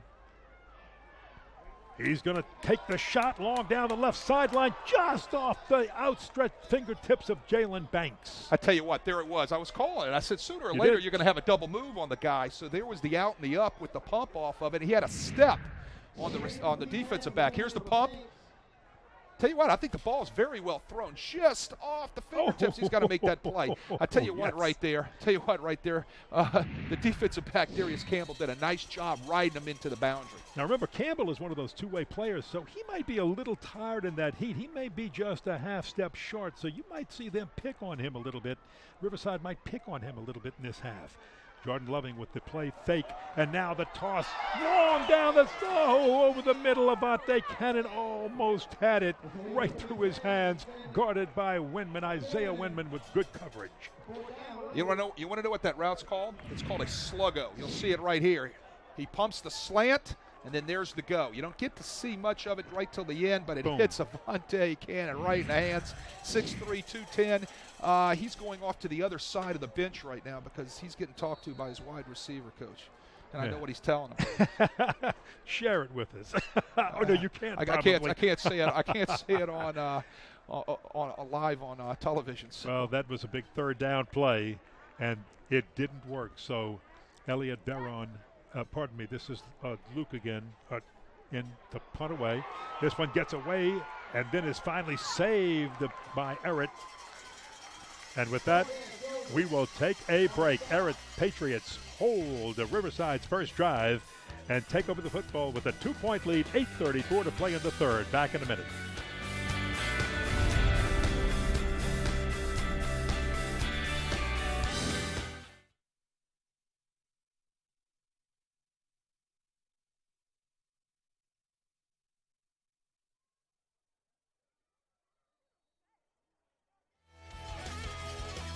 Ehret starts the football. Ken Berthelot, Wade Kaiser, lessees down on the field. 1st and 10 for Ehret at their own 8-yard line, and they're going to get a nice gain around the left side on this run by the Patriots. Brown on the carry. He's been the workhorse for most of this game for the Patriots. Trey Catois brings him down. Riverside does a nice job right there plugging it up inside, so Brown does what? He bounces it to the outside, finds some running room, and picks up the 1st down. Getting back to that Riverside offensive series this last time, I tell you what I really liked. I liked them throwing the ball deep a couple times. You can see some numbers right there on Brandon Brown. He's having a heck of a night, Ken. 126 yards on 15 carries. That's very impressive. This time he'll counter into the line on the right side and get a few more. Might get him over the 130 mark. Tell you what, he does a really nice job on the inside running game. I tell you what, John Ehret's offensive line, Knox, Perez, Castillo, Fisher, Dawson, you'll sometimes see Rayford in there and Bradley. Those guys do a heck of a job up front with their inside zone game, getting a big body on a big body of that big Riverside defensive line and creating some running room for Got Brown. a good look at number 90 coming into the game right there, Willie Robertson, 5'11", 307 pounds, a sophomore. I don't think he got off the field in time, but I didn't see a flag go down. And they're bringing him in to kind of clog up that middle and maybe force Ehret's runners to the outside. See big 90 right there? He's huge, 5'11", 307. How can you miss him? You think he misses any dinners? A puppy, only a sophomore. He's got to grow. You think? I tell you what, I bet you dinner at that household is something to see. And expensive. And expensive. He eats those groceries. But what a big boy he is, and he's only a sophomore. 3rd down 3, and will Ehret get, no, Ehret procedure. It's going to walk him back. It's going to be 3rd and 8 now. Moving it back from their own 25. You know, those are some of the things that hurt Ehret in the first half. You know, they had 6 penalties for 42 yards in the first half. They're starting off the second half with a penalty. You know, but another story in the first half was their time of possession, as we talked about at halftime. Just a number to throw out there. They controlled the ball in the first half for 17 minutes and 36 seconds. Wow. That's big time. Wow, that really is. See, it was supposed to be the other way around. That's one of the keys that Riverside was supposed to have in the first half, but John Ehret kind of turned the tables on him. 3rd down and 3 now becomes 3rd down and 8. Mumphrey with a lot of time. Throws incomplete right at the first down marker. Oh, he made the catch. He made the catch. That's Jamal Houston. When you throw it Jamal Houston's way, don't try to guess before it happens because he's got too good of hands covered by Hardell Mack and perfectly thrown and a good catch to move the chains for Ehret. Again, they put the secondary of Riverside in a bind. These guys can go vertical and beat you with speed, but when they break off a route, you got to give them some room. Right there, Cardell Mack does a nice job staying all over him, but they're going to come back and test a double move on him also later. Brandon Brown just right up the middle, and Ehret's big enough on the offensive line. They can just keep pounding forward, but a flag is down. Let's see if that calls this play back. It's thrown by the umpire in the middle of the pile, so you're probably thinking holding here on John Ehret. Ronald Gaffney, our referee. There he is, holding on John Ehret, so it'll be 10 yards from the spot where the flag is. And it'll bring up first and a decade. Yeah, first. You know, those are the things that hurt you. You can't be behind the sticks like that. You've got big play capabilities, but you still can't be behind the sticks as an offense. First and a little bit more than 20 at their own 19-yard line. They're going to keep it on the ground right now because they are protecting that 2-point lead and just hand it back to Brandon Brown. Brandon Brown, a workhorse. And again, heat. I know it's night now and the sun's going down, but it was 89, feeling like 100 when we started. It's probably feeling like it's 90. Hardell Mack on the stop. You see Brandon Brown right there doing a nice job following his blockers. They pull the backside guard, backside tackle around the offensive left end. He does a nice job sticking it up in there. 2nd down, 16. A long way to go. Travis Mumphrey, sophomore quarterback, works mostly from the gun. Went on the center a few times. Byron James, the back, moves over to his left side. And they delayed the game. Too much time. Play clock ran out. It's going to cost them another 5. It's just been a series of penalties, especially on this series for the Patriots. You know, you're a no-huddle offense, so you're looking over, and it's a check with me on the sideline. You got to get the play in, whether the play's coming from upstairs down to the offensive coordinator right there, or whether it's being called from the field to the offensive coordinator. The call's got to get in, and it didn't that time. Moves it back to their 17, 2nd down and 23.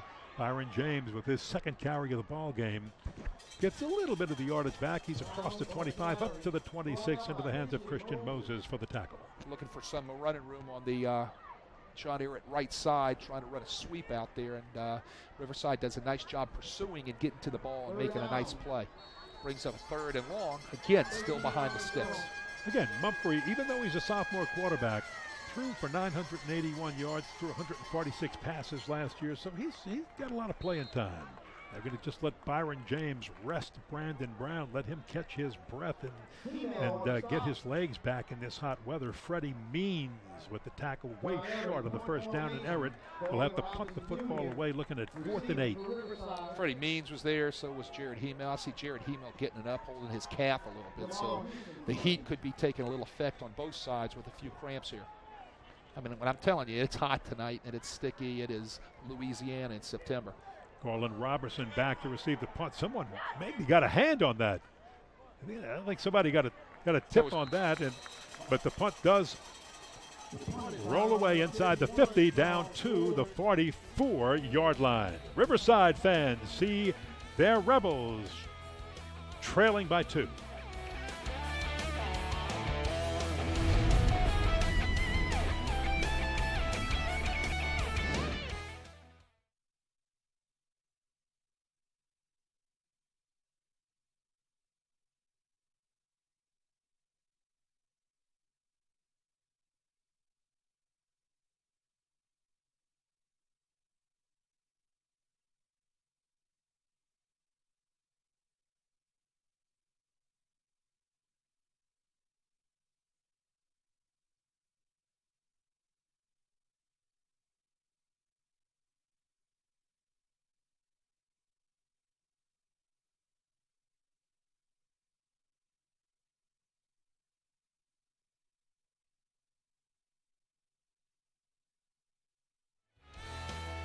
.438 to play in the third quarter. Riverside and Billy Stubbs will have the football and see if they can get on the board. Let's go downstairs to Les East with a special guest. We do have a special guest. It's Timmy Bird, the athletic director and basketball coach here at Riverside Academy. Opening night, always an exciting night. Give us an update on where things are for the entire athletic program here at Riverside. Well, we're excited to be playing a quality team like John Ehret tonight, and obviously it's a big challenge for our kids, and we're real proud of the fact that Coach Stubbs has scheduled a really difficult schedule the last 3 years, and hopefully it's going to pay off. Our volleyball team's off to a really good start, so we couldn't hope for anything better between our two fall sports, and we got a new basketball coach this year, and Kevin Dicer, who was my assistant with the boys last year, and you know, we're expecting good things out of our soccer program again this year.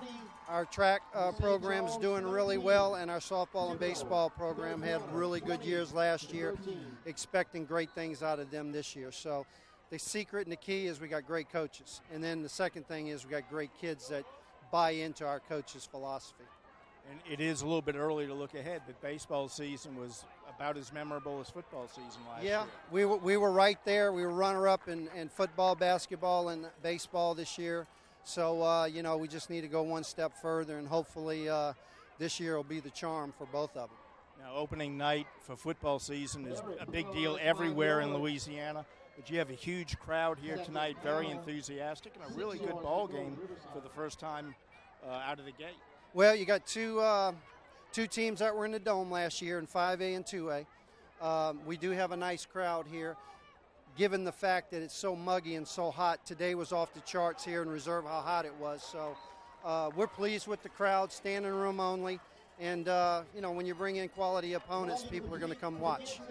Okay, thanks, Timmy Bird, athletic director here at Riverside Academy. Back to you, Ken. Thank you very much, Les. Always good to see Timmy chatting on the sideline and enjoying this game. What a great reputation he has as both a coach and an athletic director. 2 runs by Jeremy Gibson, and a penalty has made it 3rd down, short yardage. Gibson caught in the backfield, and he will be dropped. Denied the first down, and now it'll be a 4th down situation as Anthony Hamilton just stuffed him from his defensive back position. Anthony Hamilton comes out of nowhere on this draw right here, bang, ties him up, brings him down to the ground for a huge loss, which stymies this nice little drive Riverside had going. Riverside had a little something going there while we were talking to Timmy, and they hit a flare out of the backfield again to Jeremy Gibson. I'll tell you what, John Ehret's going to have to fix that. They're not getting a linebacker on the back out of the backfield. And it's killing them. So they've got to come up with some sort of answer to that on the boundary. Tanner Luke to punt from his own 35-yard line. 2:50 to play in the third quarter. Low snap, big rush. but he gets a good leg into it, and it'll go out of bounds over on the right side. Call AMP for all your marketing needs in the New Orleans area. They can print business cards, envelopes, and promotional items like shirts and pins, all with your company's logo on it. Call their LaPlace office or visit their website at ampyoursalesnow.com. For the best product, best prices, and best service, choose AMP. If you can think of it, they can ink it. If you can think it, they can ink it. And I tell you who's amped up tonight is Jamal Houston, the wide receiver from John Ehret. They're going to get another one-on-one out there on a Riverside defender for some sort of double move, and it's could be Katie bar the door here. Well, he got a lot of leg into the ball, but it only went for 12 yards because it went out of bounds real quick. We couldn't see it in the dark, and that didn't help him. So Ehret gets great field position. Jamal Houston on the run on first down. Not much, but he'll get at least 2 out of it before Cortez Joseph brings him down. That's the adjustment right there. When they put Houston at the Wildcat and run him, they're putting number 4, the secondary Cortez Joseph, on him, and he's running downhill from his safety position. So there's the adjustment that they just made at halftime, putting that free safety on him as the Wildcat quarterback. Houston thought he was going out. He jogged back on the field and then catches the pass right in front of the Riverside bench. Garland Robertson brings him down. Garland Robertson does a nice job coming to balance on his technique and making a tackle. Quick wide receiver screen. Look at him come to balance and make a nice tackle. Tried to put the move on him, and it didn't fool. It didn't fool Garland that time. Well, that's the reason why the defender must come to balance, and that way he won't get juked. He's got to be able to lower hips, keep his feet alive. There's your third down play, and you thought Mumphrey might have gone to the air, but he didn't. Instead, he keeps it on the ground, and Harrison Heckathorn with Arius Bradley says no dice. He's not going to get it. Brandon Brown is stopped short, and Brandon Brown will trot off the field. Number 1 for Ehret. And the Patriots are now forced to punt. Jamal Houston dropping back to punt the football away to Garland Robertson. That's one of the big 3-and-outs tonight, or few 3-and-outs tonight by Riverside. Nice stop right there. That kind of made a little mark right here coming to the end of the third quarter. It's a pretty good foot, and it'll get a great Ehret bounce as Robertson just lets it go by him, and that'll get 10 more yards on the punt for Jamal Houston, who gets a 40-yard punt to turn the field with 51 seconds to play in the third quarter. For the latest news on high school, college, and pro sports in Louisiana, visit SportsNOLA.com. In addition to the unique opinions from our area team of writers, check out Louisiana's best prep football scoreboard, sponsored by the All-State Sugar Bowl and our first NBC Bank video updates. It's all at SportsNOLA.com. Can I say this, Ken? All you young punt returners out there, learn how to use your hand. It's called a fair catch. Get it up above your ear hole on your helmet. Get up there and catch the football. Do not let the ball hit the ground. Yeah. Was I pretty forceful with that? I like that. Can you tell when things irritate me a little bit? I'm ready to strap on my helmet and go call for a fair catch. I mean, you got to fair catch the football. You can't let the ball hit the ground. They got 12 extra yards out of that. Right. 12 extra yards out of that. So instead of starting at your 16, you could have been at your 28, almost the 30-yard line. Right up the middle, Jeremy Gibson, the workhorse junior running back, drives hard into the hands of Anthony Hamilton before he goes down. Anthony Hamilton is having a great night defensively for John Ehret. You know, he had the safety. He's been called many times tonight making tackles. He's kind of all over the field. He's a fine athlete. Stopped him with a 2-yard gain. Gibson, 13 carries, 47 yards. He won't get a chance this time as they tried the inside slant to Cannon again, Avante Cannon, but that was broken up by, I believe, Jamal Houston. I think they're giving him the interception right there. That's what happens when you hang your receiver out to dry. Look at that. He did. There we go. Tell you what, you see, he hung him out to dry again. I talked about that in the first half. You're going to throw that slant. You just can't hang it too high. You can't hang it too far out in front of him. You got to put it right on his numbers, right on his hands. Bad pass by Loving right there. Hung him out to dry, ends up with the pick. You can see it again right there. Too high. And there's the pick. Great hands right there by number 6. That's Houston. Not Houston, pardon me. That's Jamal Houston. Houston. Jamal Houston. Jamal Houston. Come on. Yeah, you got me second guessing now. Wow. Great with the interception. Great field position now for Ehret at the 27-yard line of Riverside. They go right back to the workhorse, Brandon Brown. They ran Byron James a few times last time just to give Brandon Brown a rest, but they're right back to him. And the third quarter clock ticks down to 0. We have finished 3 at Mickey Rousseau Field on the campus of Riverside Academy. A lot of Rebel fans, you're looking at them there, wondering when are our Rebels going to put more on the board?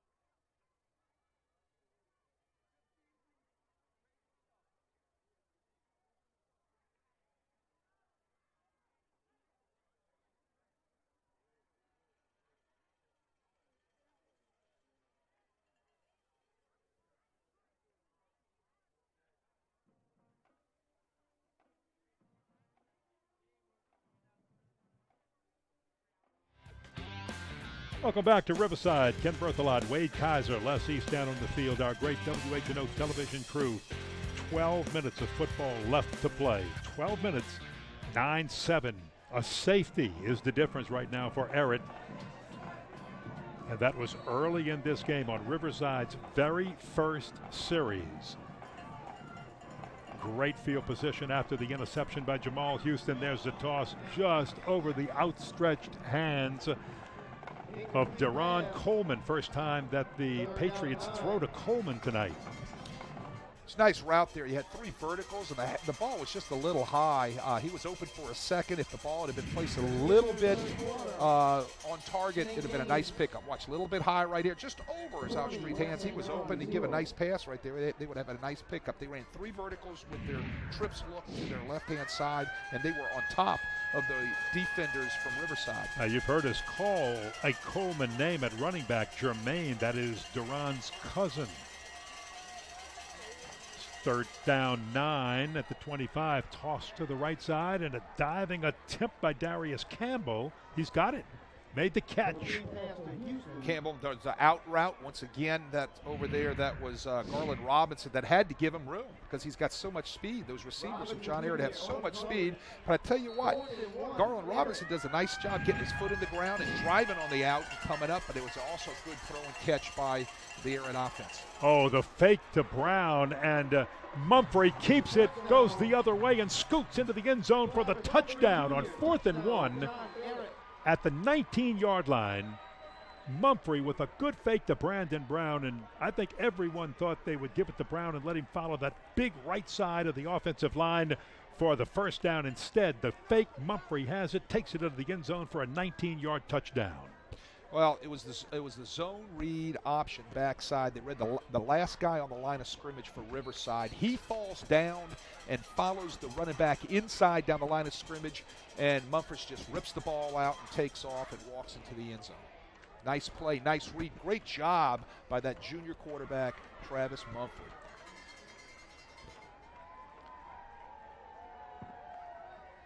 Riverside's going to go ahead and kick the one now. I think they were trying to decide who was going to kick it. You've got 2 kickers. Houston, who's done about everything and probably doesn't have a lot of pop left in that leg, or you can let Estradas Quiznos. That's Estradas Quiznos, who's wearing the wrong jersey. He's in number 61, but number 61, if you take a look at John Ehret's roster, 61 is 6'2", 315 pounds. There's your replay right there on your zone read option, and you can see Mumphrey just taking it with a huge hole right there and going off his left side in the end zone. So back to our kicker there. I don't think our kicker there looks like he's 6'2", 315 pounds. So I think No, our he's kicker's in the actually wrong number. he changed jerseys right before the game, and he was wearing 57. He's wearing 61 for tonight's game. Right. He's 5'10", 180, a junior, Estradas Quiznos. That looks a little more 5'10", 180. Thank you. So there's your kicker. That's your kicker. That was a 4-play, 27-yard drive. Took 58 seconds and would set it up with Jamal Houston's interception, the old tip drill interception. I'm just amazed that Houston was able to hold that football. I thought he would drop it going down, and man, he had the presence of mind to hold it. Boom. Quiznos kicks the point. John Ehret, 16, Riverside. Another look at the touchdown as we go to break. It's Mumphrey, the quarterback, making it happen. 16-7, Ehret has the lead.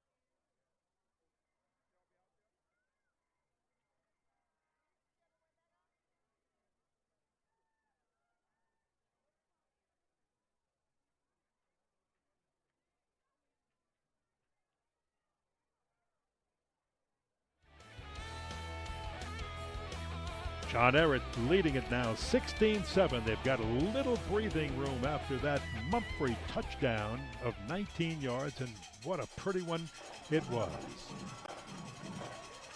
Deep kick. Robertson bringing it back to the 32-yard line. You know, Ken, This copyrighted telecast of the first NBC Bank Prep Showcase may not be retransmitted, reproduced, rebroadcast, or otherwise distributed or used in any form without the express written consent of WHNO TV 20. I didn't know you were coming with a disclaimer. I know you want to read that. Man, sooner or later, I got to read that this year. Look, You're getting that soon. little interesting fact. One of the things we said was a key to Riverside tonight was keeping things under control.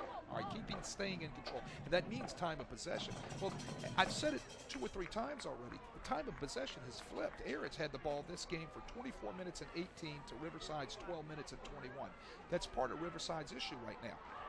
Gibson, Jeremy Gibson, driving forward. Jeremy Gibson will move the chains all by himself on first down as Riverside, now with 11:06 to play in the game, pumping hard with a sense of purpose in their step. Darius Campbell on the tackle, but not till the chains move. Look at his shoulder pass right there, nice and low, falling forward. He's dishing out the hit. He's not taking the hit. Boy, Jeremy Gibson has really been the workhorse, but this time Jordan Lovey's going to throw long, has a man down there open, and he can't pull it in. Oh, Cash Foley backpedaling, had his hands on the football, had his man beat, but had to wait on that ball just a tad and couldn't pull it in. Loving does a nice job right here. We don't see the beginning of the play, but what he does is he looks to his right, everything's covered. His first, his second read, he goes to his third read, his third progression, and that was Cash Foley down the boundary, and you saw the ball hit Cash Foley right in the hands. You got to catch that ball. Houston was covering, and remember, he plays both ways. He may be getting just a little winded. They might go after him a little bit. There's a toss and an attempt by Cash Foley, who makes the catch. He holds on to that ball with Darius Campbell covering, and the chains move. Again, we're talking about Riverside with a sense of purpose here. 10:46 on the clock, and they need 2 scores. Well, here's the thing. There's only one way to come back after dropping a deep ball. That's making a good catch. And that was a great catch by Cash Foley over the middle. First and 10 at the 37-yard line of John Ehret. That's Cash Foley, who started in motion, then set. Gibson hits the line, nowhere to go, goes down for maybe a half-yard to a yard gain. Aker on the stop. Nice job by Aker coming right there from his linebacker position. 6 foot, 210 pound senior. Steps up and makes a nice play on Jeremy Gibson right there. See if that Ehret defense can dig in. Remember now, a lot of these Ehret players play both ways. You're in the 4th quarter, 10 minutes to play. Hot, humid afternoon or evening now. Foley in motion again. Loving was looking for him. He's got a man, but he overthrows him. Had a man, Peyton Jacob, the senior, little 5'9" guy running, but that ball just left his fingers like a rocket. Well, there's a sense of urgency, as you said, Ken, with Riverside right now down by 2 scores. They got to pick up their tempo a little bit. That means they got to get the play in a little bit faster. They got to get rolling a lot quicker on that time clock in order to get caught back up here. Loving 10 of 17, 115 yards and the 1 interception. He's going to take a shot into the end zone. A diving attempt, and it's just off the fingertips of Jalen Banks, who stretched out his 6'3" frame and couldn't reach the football. Great effort by Banks right there. Ball just a little overthrown. You see Loving lays it out there. Puts a lot of air under it. Just off his fingertips. He had Lorenzo White beaten that time. He had 2 steps on him. So now it's 4th down and 10. 9:45 to play. They're in 4-down territory. Absolutely. You've got to go for this. They're going to have to call a good 4th down play here. Obviously, their goal is to get that 1st down. Yeah, out of field goal range. Loving plenty of time. Good protection. Finally breaks down. He's flushed out of the pocket. Directs a little traffic. Makes the toss and gets bumped from behind. There comes the flags. Pass interference. And really disgusted with himself is Darius Campbell, a young man who plays 2 ways. I don't think that was intentional. I think he lost his footing and just bumped him. But it's going to help Riverside with the 1st down. Well, a couple things happened on that play. Number one, credit Jordan Loving, being a strong kid, throwing the guy off of his waist and off of his hips and scrambling out of there, keeping his eyes downfield. Here's our call. Pass interference, number 9. Interference call, something that we saw that we knew it took place. But as I said, the first thing that took place, Jordan Loving makes a great play. He is a strong kid. He gets the person thrown off his hips. You can see it. You didn't see it before. And then he keeps his shoulders and eyes downfield, and he sees his receiver and throws the ball. And then the second thing is, obviously, interference by John Ehret right there gives him a fresh set of downs. Was intended for Peyton Jacob before he got knocked down. So here's your 1st down play. Loving on a keeper, tucks it under, got held up at the line, and still uses that big 6'3", 215-pound frame to stretch forward in the hands of Keyshawn Aker before going down. Loving had nowhere to go. Everything was covered right there, so a good quarterback takes the ball, tucks it under, gets up the field, and he picks up 3 to 4 yards. Hey, take those 3, man. Make it 2nd down and 7. You're inside the red zone. You're at the 18-yard line. Got to get points out of this one. Loving with a good handoff the other way to Gibson, who spins around, has his jersey stretched out, and still is inside the 15-yard line down to the 12. Going to be very close to a 1st down. Might just be a little bit short. Sprint out draw.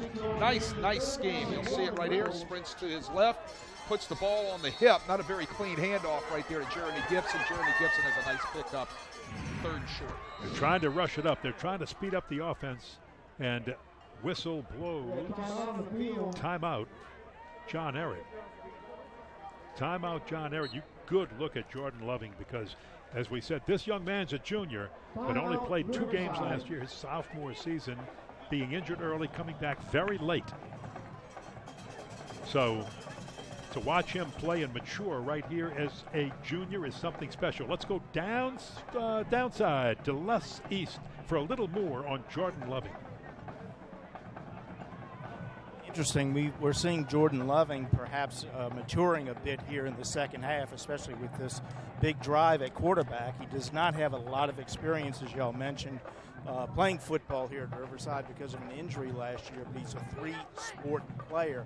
Also plays basketball, also is quite a pitcher on the baseball team that went to the state finals last year. Maybe a little more advanced as a pitcher right now, just because he's played that a little bit more at the high school level, but we can see right now he has a bright future as a multi-sport athlete here at Riverside. Last year, he has just handled himself with poise and maturity that we weren't sure we'd see out of this young man in game number 1. 3rd down, a little bit more than 1. He needs a push from his big backs behind him in the offensive line, and he gets it, and he's down to the 10-yard line, and that'll be enough to move the chains for a 1st down. Great charge and push right there by that Riverside offensive line. Loving runs up, takes a snap at the last second, and they snap the ball, and they get a great shove on an apex block by that offensive line, and they pick up the first down. First and goal now, just inside the 10-yard line. This is a do-or-die situation for Riverside. They know they need to get on the board. There's a man open on the far side of the end zone. It's caught by Cash Foley for the touchdown. Foley with good hands holds it, made a beautiful cut, and Riverside has pulled within 3. Lorenzo White covering. Tell you what, great route by Cash Foley. He gets a great drive off the ball. His stem, what is the first part of a route, really pushes the defensive back and creates cushion. He breaks his route off to the sideline, and Loving puts it on the money. Tell you what, that's a great throw and catch right there by the Riverside offense. Point after coming up. Loving, the quarterback, is holding. It's a line drive, and it did not make it, didn't get through. It was, I think, pulled to the left. But a field goal could still tie it with 8:15 to play. Well, you know, they missed the PAT right there. That's not good because a field goal could have won the ball game for them. Now it puts them at a tie. Another look at your score. Right, here's another look at your score right here. Look at Loving sprinting out to his left, get his shoulders around, and puts the money on the ball right there to Cash coming out of his break. Cash Foley coming out of his break on the out route. Great catch. I'll tell you what, that's the way you make up again for a missed ball. Remember he dropped that vertical earlier? There's a good look at Loving right there. What an athlete, huh? Well, what an athlete. What a night he's had. Wednesday nights on WHNO, it's the Prep Recruiting Insider, our series focusing on the world of high school recruiting. Rick Daly and Renee Nadeau take an in-depth look at the best prospects in our area, past and present. It's PRI, each Wednesday at 6, right here on WHNO TV 20. By the way, their guests, Renee and Rick's guests next week, Hahnville, Coach Nick Saltapomaggio, and some of the Hahnville players. All right, first thing you don't do not kick the ball to Jamal Houston. Yes. Do not kick the ball to number 6. Kick it to anybody else. Now this is Elliot Veron. He is the sky kicker. Number 6 came up and got it. So if you're watching, that's who you're looking for. He's going to try to come up and get this sky kick unless it's very, very short. And this time, Veron makes sure it's very, very short. And instead, it's picked up by Isaiah Windman. I guarantee before they went out to kick the ball, Bill Stubbs walked right over to him and said, do not kick it to 6. We're going to sky the ball to our right, put it in number 2's hands. Nice execution on the sky kick right Jamal there. Houston would have had to come 30 yards to get that football. That's why you do that. Exactly. Exactly. But yes. I tell you what, but that's good execution on the sky that's what kick. it's all about. That's good execution. That's good game planning. That's just good special teams right there.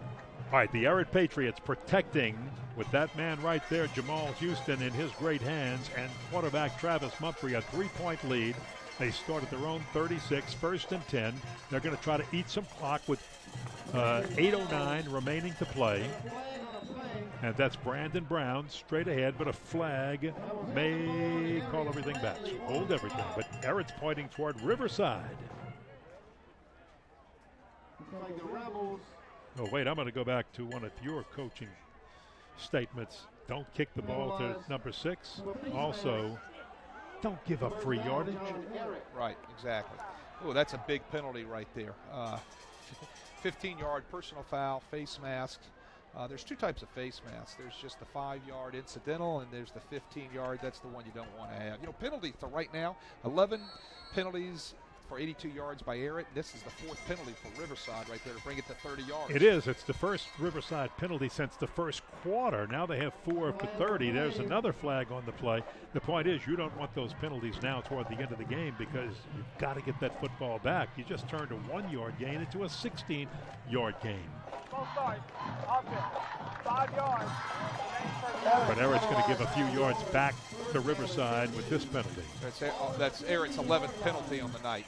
And I think probably about 5 or 6 of them have been illegal procedure penalties, if I'm not mistaken. So now instead of giving away 15 yards, you've only given up 10. And you're behind the sticks now. That's right. Where you don't want to be.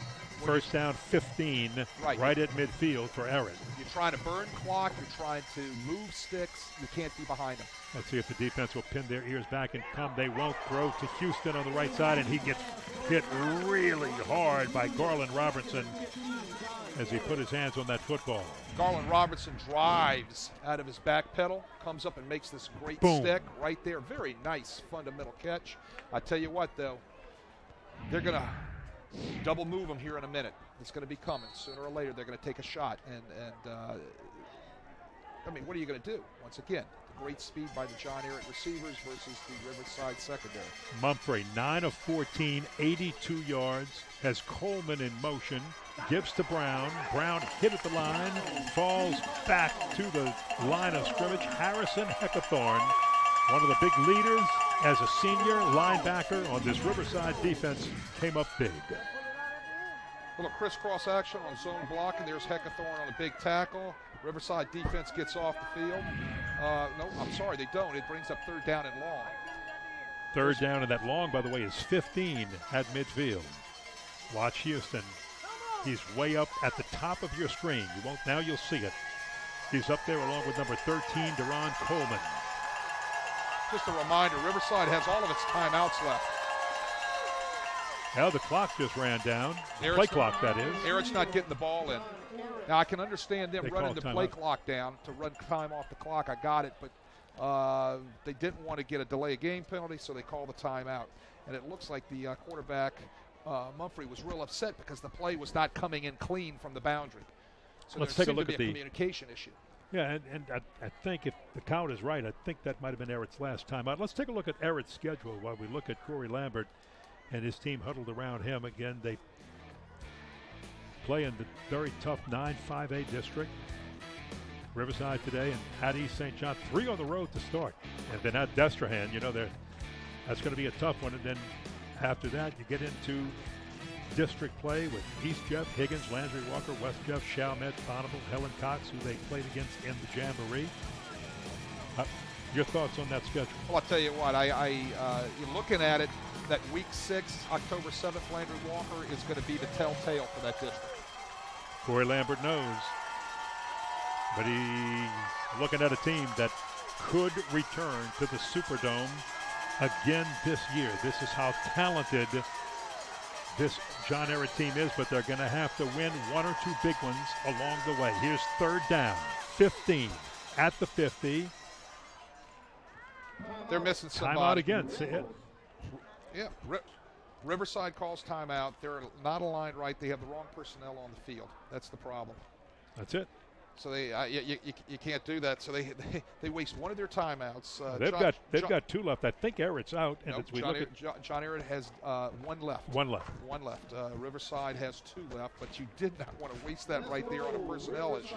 Let's take a look at Riverside's schedule as they talk about Riverside pride here on the public address system. Look at that non-district schedule, will you?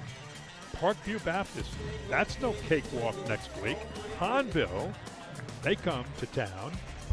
Well, I think the easiest game there is September 30th open. That might be the only one that Billy Stubbs didn't schedule to get his guys ready. And then they go into District 11 2A and look at that lineup. Country Day last year won, 11 games? 12 games? Got beat the second round. Going to be a little bit tougher this year for the old gunslinger right there on the sidelines.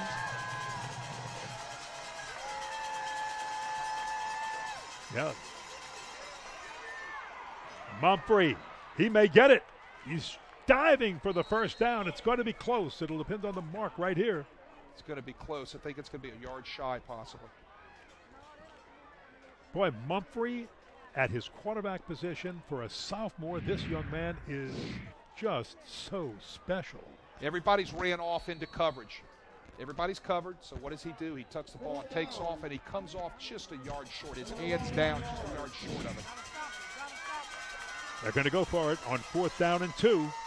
The fake to Brandon Brown. Mumphrey with the same play he scored on this time gets hit from behind and dropped. Hardell Mack with the hit brings it right down to the 35-yard line. It's going to be all about the spot. Yeah, you're right. It could be a nose. Look, he hit him in the backfield, but Mumphrey, with the big 6'1" frame stretched out, fell forward, and that might be enough. Officials timeout to bring the chains out to measure. Well, if we get another look at it, we're going to see the play they scored their touchdown on earlier in the third quarter. They run the zone read. The defensive end of Riverside falls way down inside. It takes the dive. He rips the ball out and continues to get upfield. Now, I'll tell you what he did do. He made a bad decision. He decides to try to go east and west instead of staying north and south. He stays north and south. He might have been in the end zone. Yep. Same play that Ehret scored the last touchdown on. Chains are stretched out. Oh, my goodness. They just missed it. Oh, my God. It's a game of inches. Look Wow. at that. A game of inches, well said. That may have been less than an inch. Riverside has 2 timeouts. They take the ball over with 6 on the clock. Here's a good look at the zone read. Rips the ball out. You can see 45 way down inside. Nobody there. If he stays north and south right there, he's one-on-one with Heckathorn, possibly going. But I tell you what, he decides to go east and west. Coming up and making a great tackle right there was Mack, pulling him down and saving that thing by just less than an inch. Hardell Mack, number 22 if you were watching him. He plays both ways sometimes. He'll come in as a running back if needed, especially in short yardage situations. A great blocker for Jordan Loving. Riverside's got it. They trail by 3.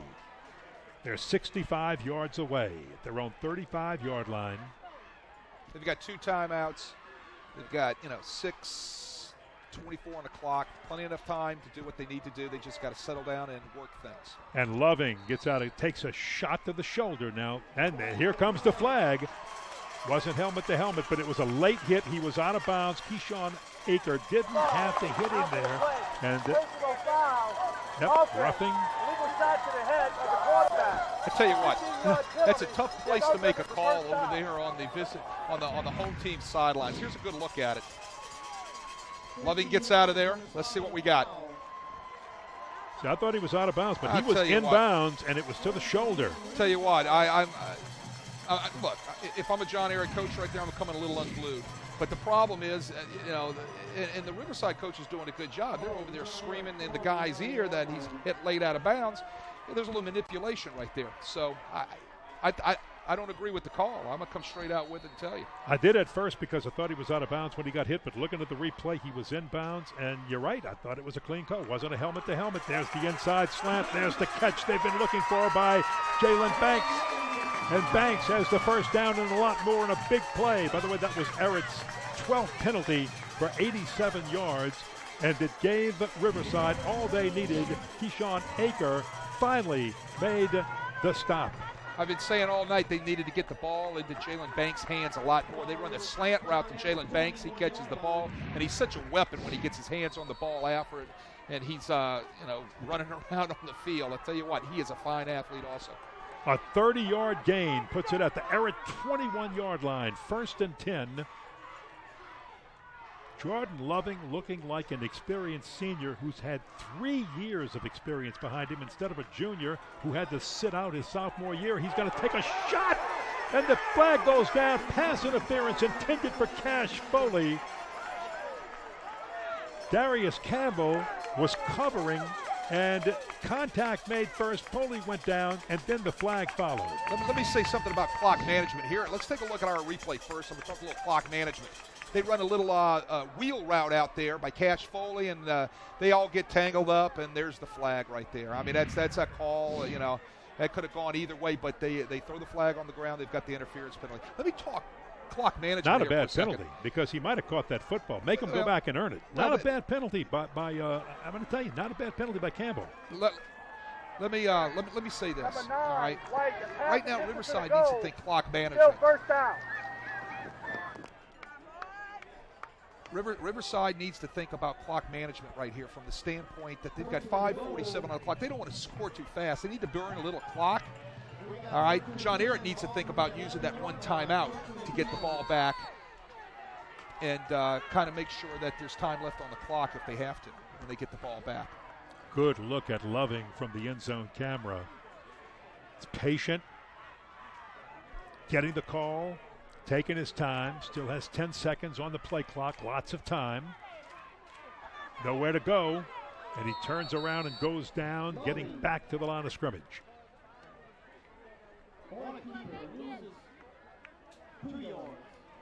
Lucian Babino, the initial hit.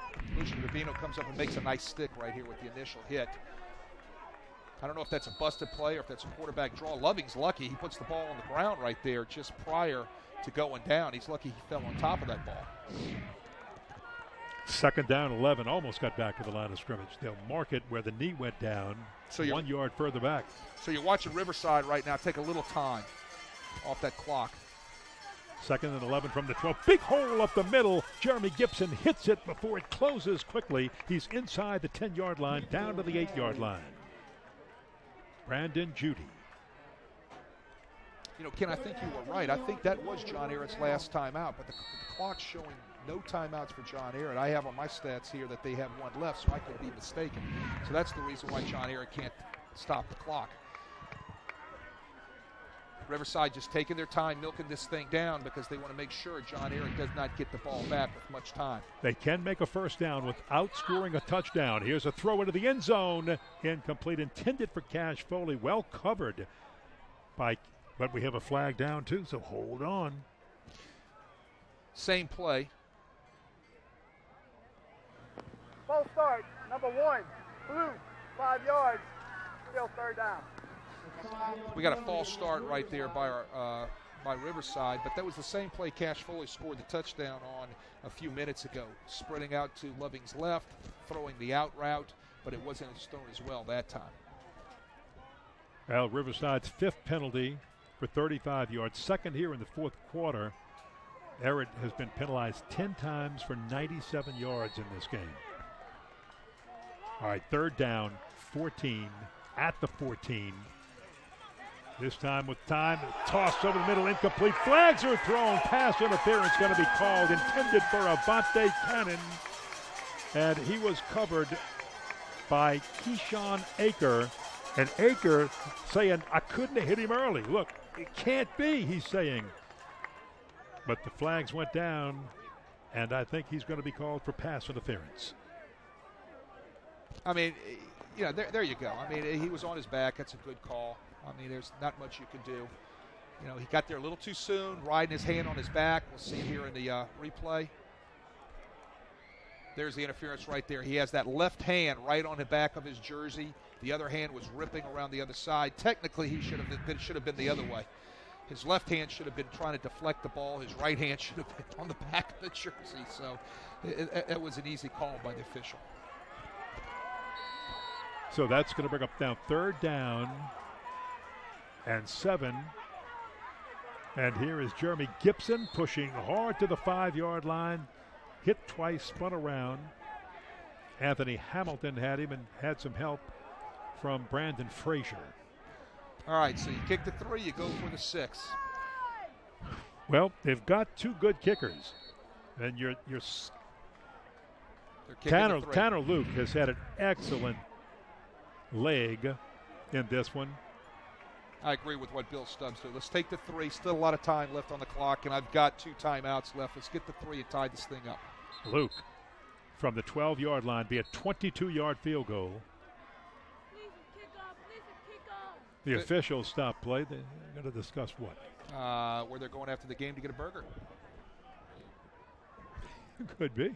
I'm not sure. Remember, Jordan Loving, the quarterback, is the holder. Billy Stubbs asking the same thing we're asking.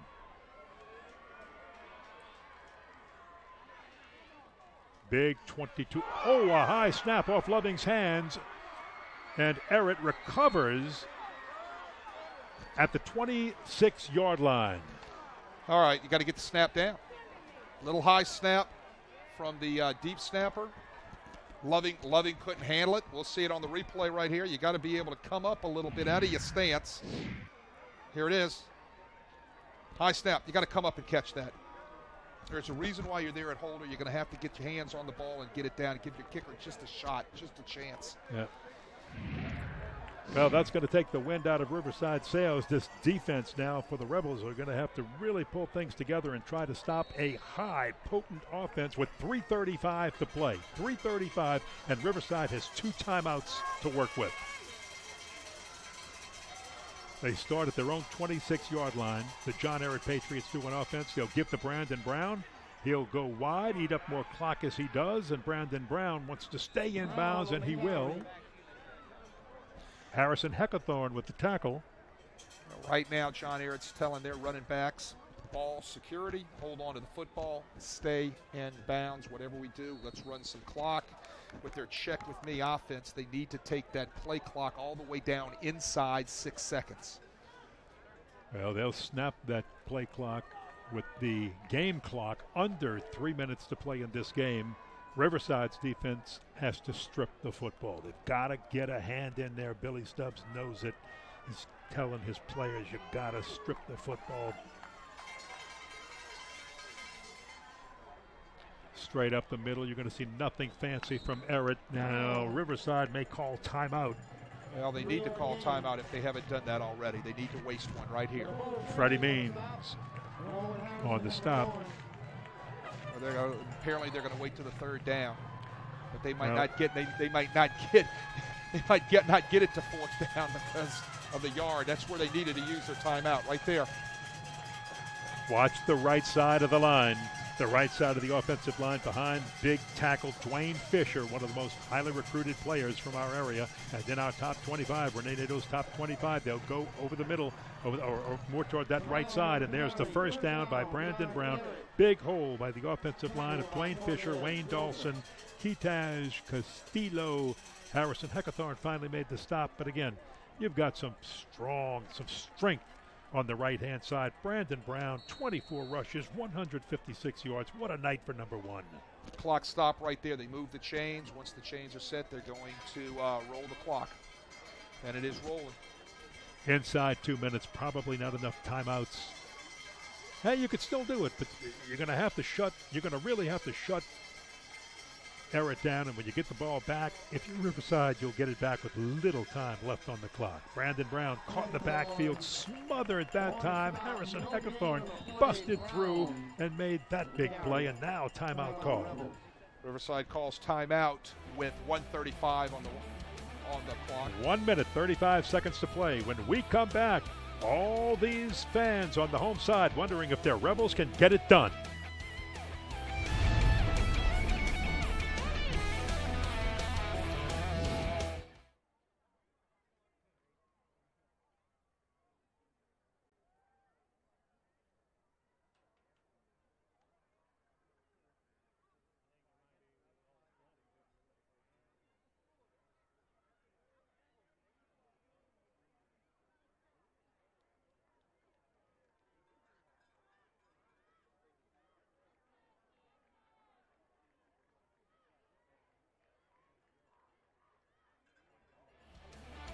Billy Stubbs, he's looking for a defensive miracle by his Riverside Rebel defense.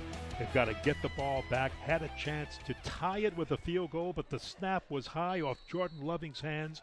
Ehret recovered.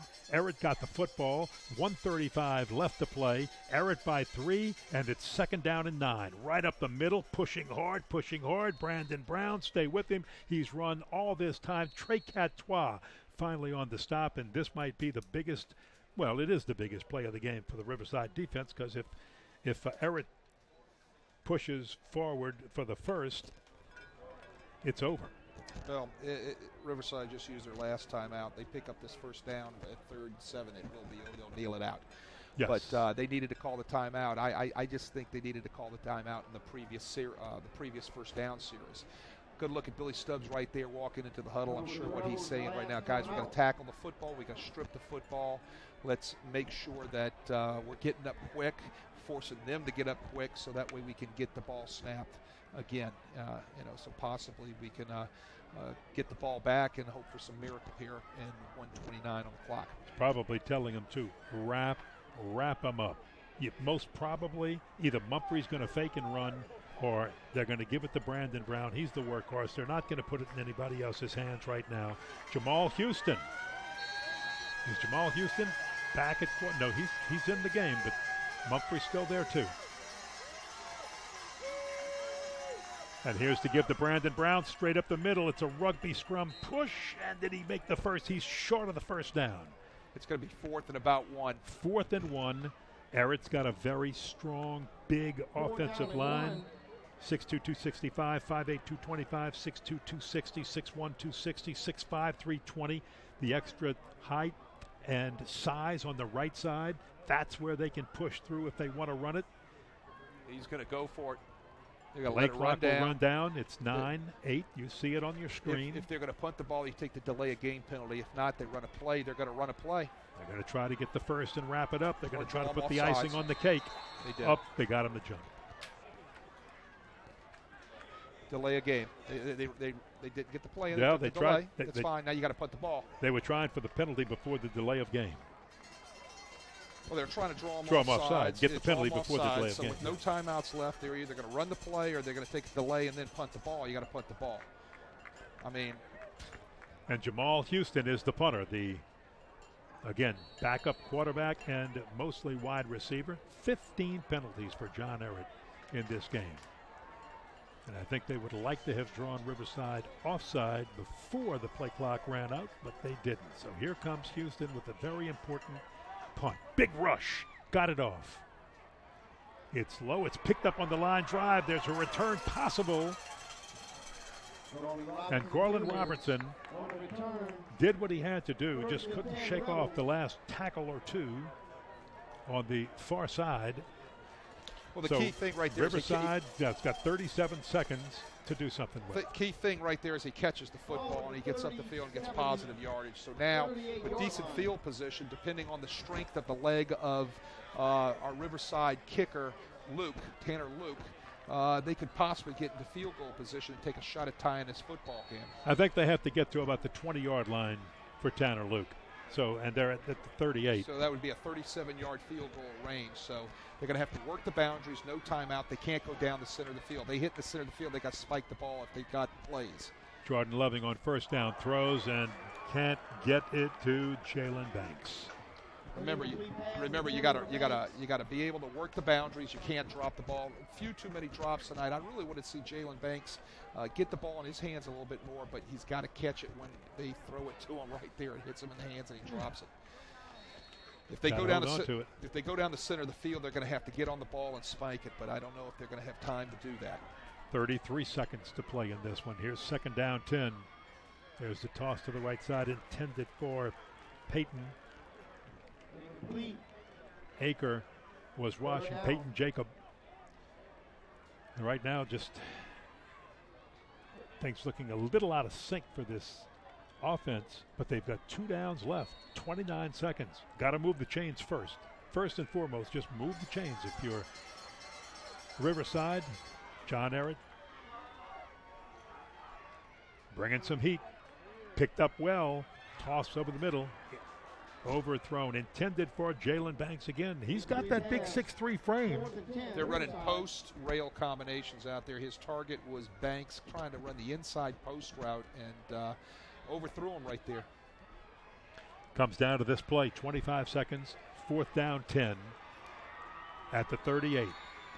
Don't have to get it all here, but you've got to get it to the 48-yard line. Get it to about midfield to move the chains, or Ehret's got it sealed up.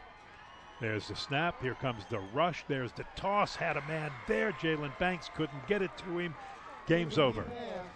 Well, Ehret's got to come out, kneel on the ball, make sure they don't fumble the punt or anything of that nature, but all intents and purposes, it's done. Yep.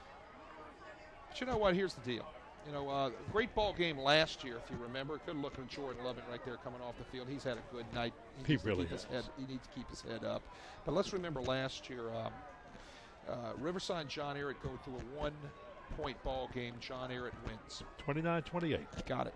Riverside goes on and gets into the Division III state finals. Ehret goes on to get to the 5A state finals. We'll talk about all this split stuff later. All right. But, you know, here's the deal. Great competition tonight only made both of these teams get better, especially down the road. And that's a part of good coaching. And for Corey Lambert, he knows he beat a team tonight that's as good as many of the 5A teams he will play this year on his schedule and maybe in the playoffs down the road. That's how good this Riverside team is. But make no doubt about it, Corey Lambert has an Ehret team that is loaded. This Ehret team has talent. They're good. Clock ticking down. 3, 2, 1. It is over. 16-13 is your final score. John Ehret, a winner over Riverside in the opener. We'll take a break and be back with a little bit more right after this.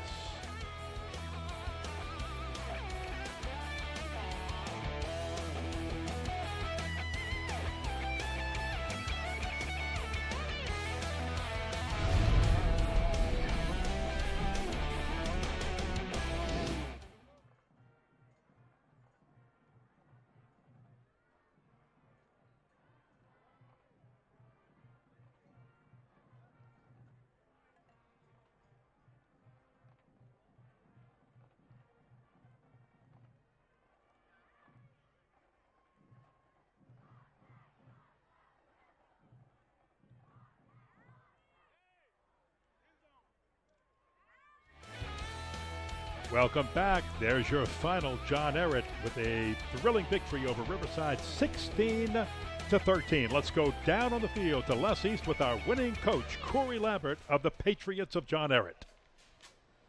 Thanks, Ken. I'm here with the winning coach, Corey Lambert. And, Coach, that was a hard-fought game to start your season.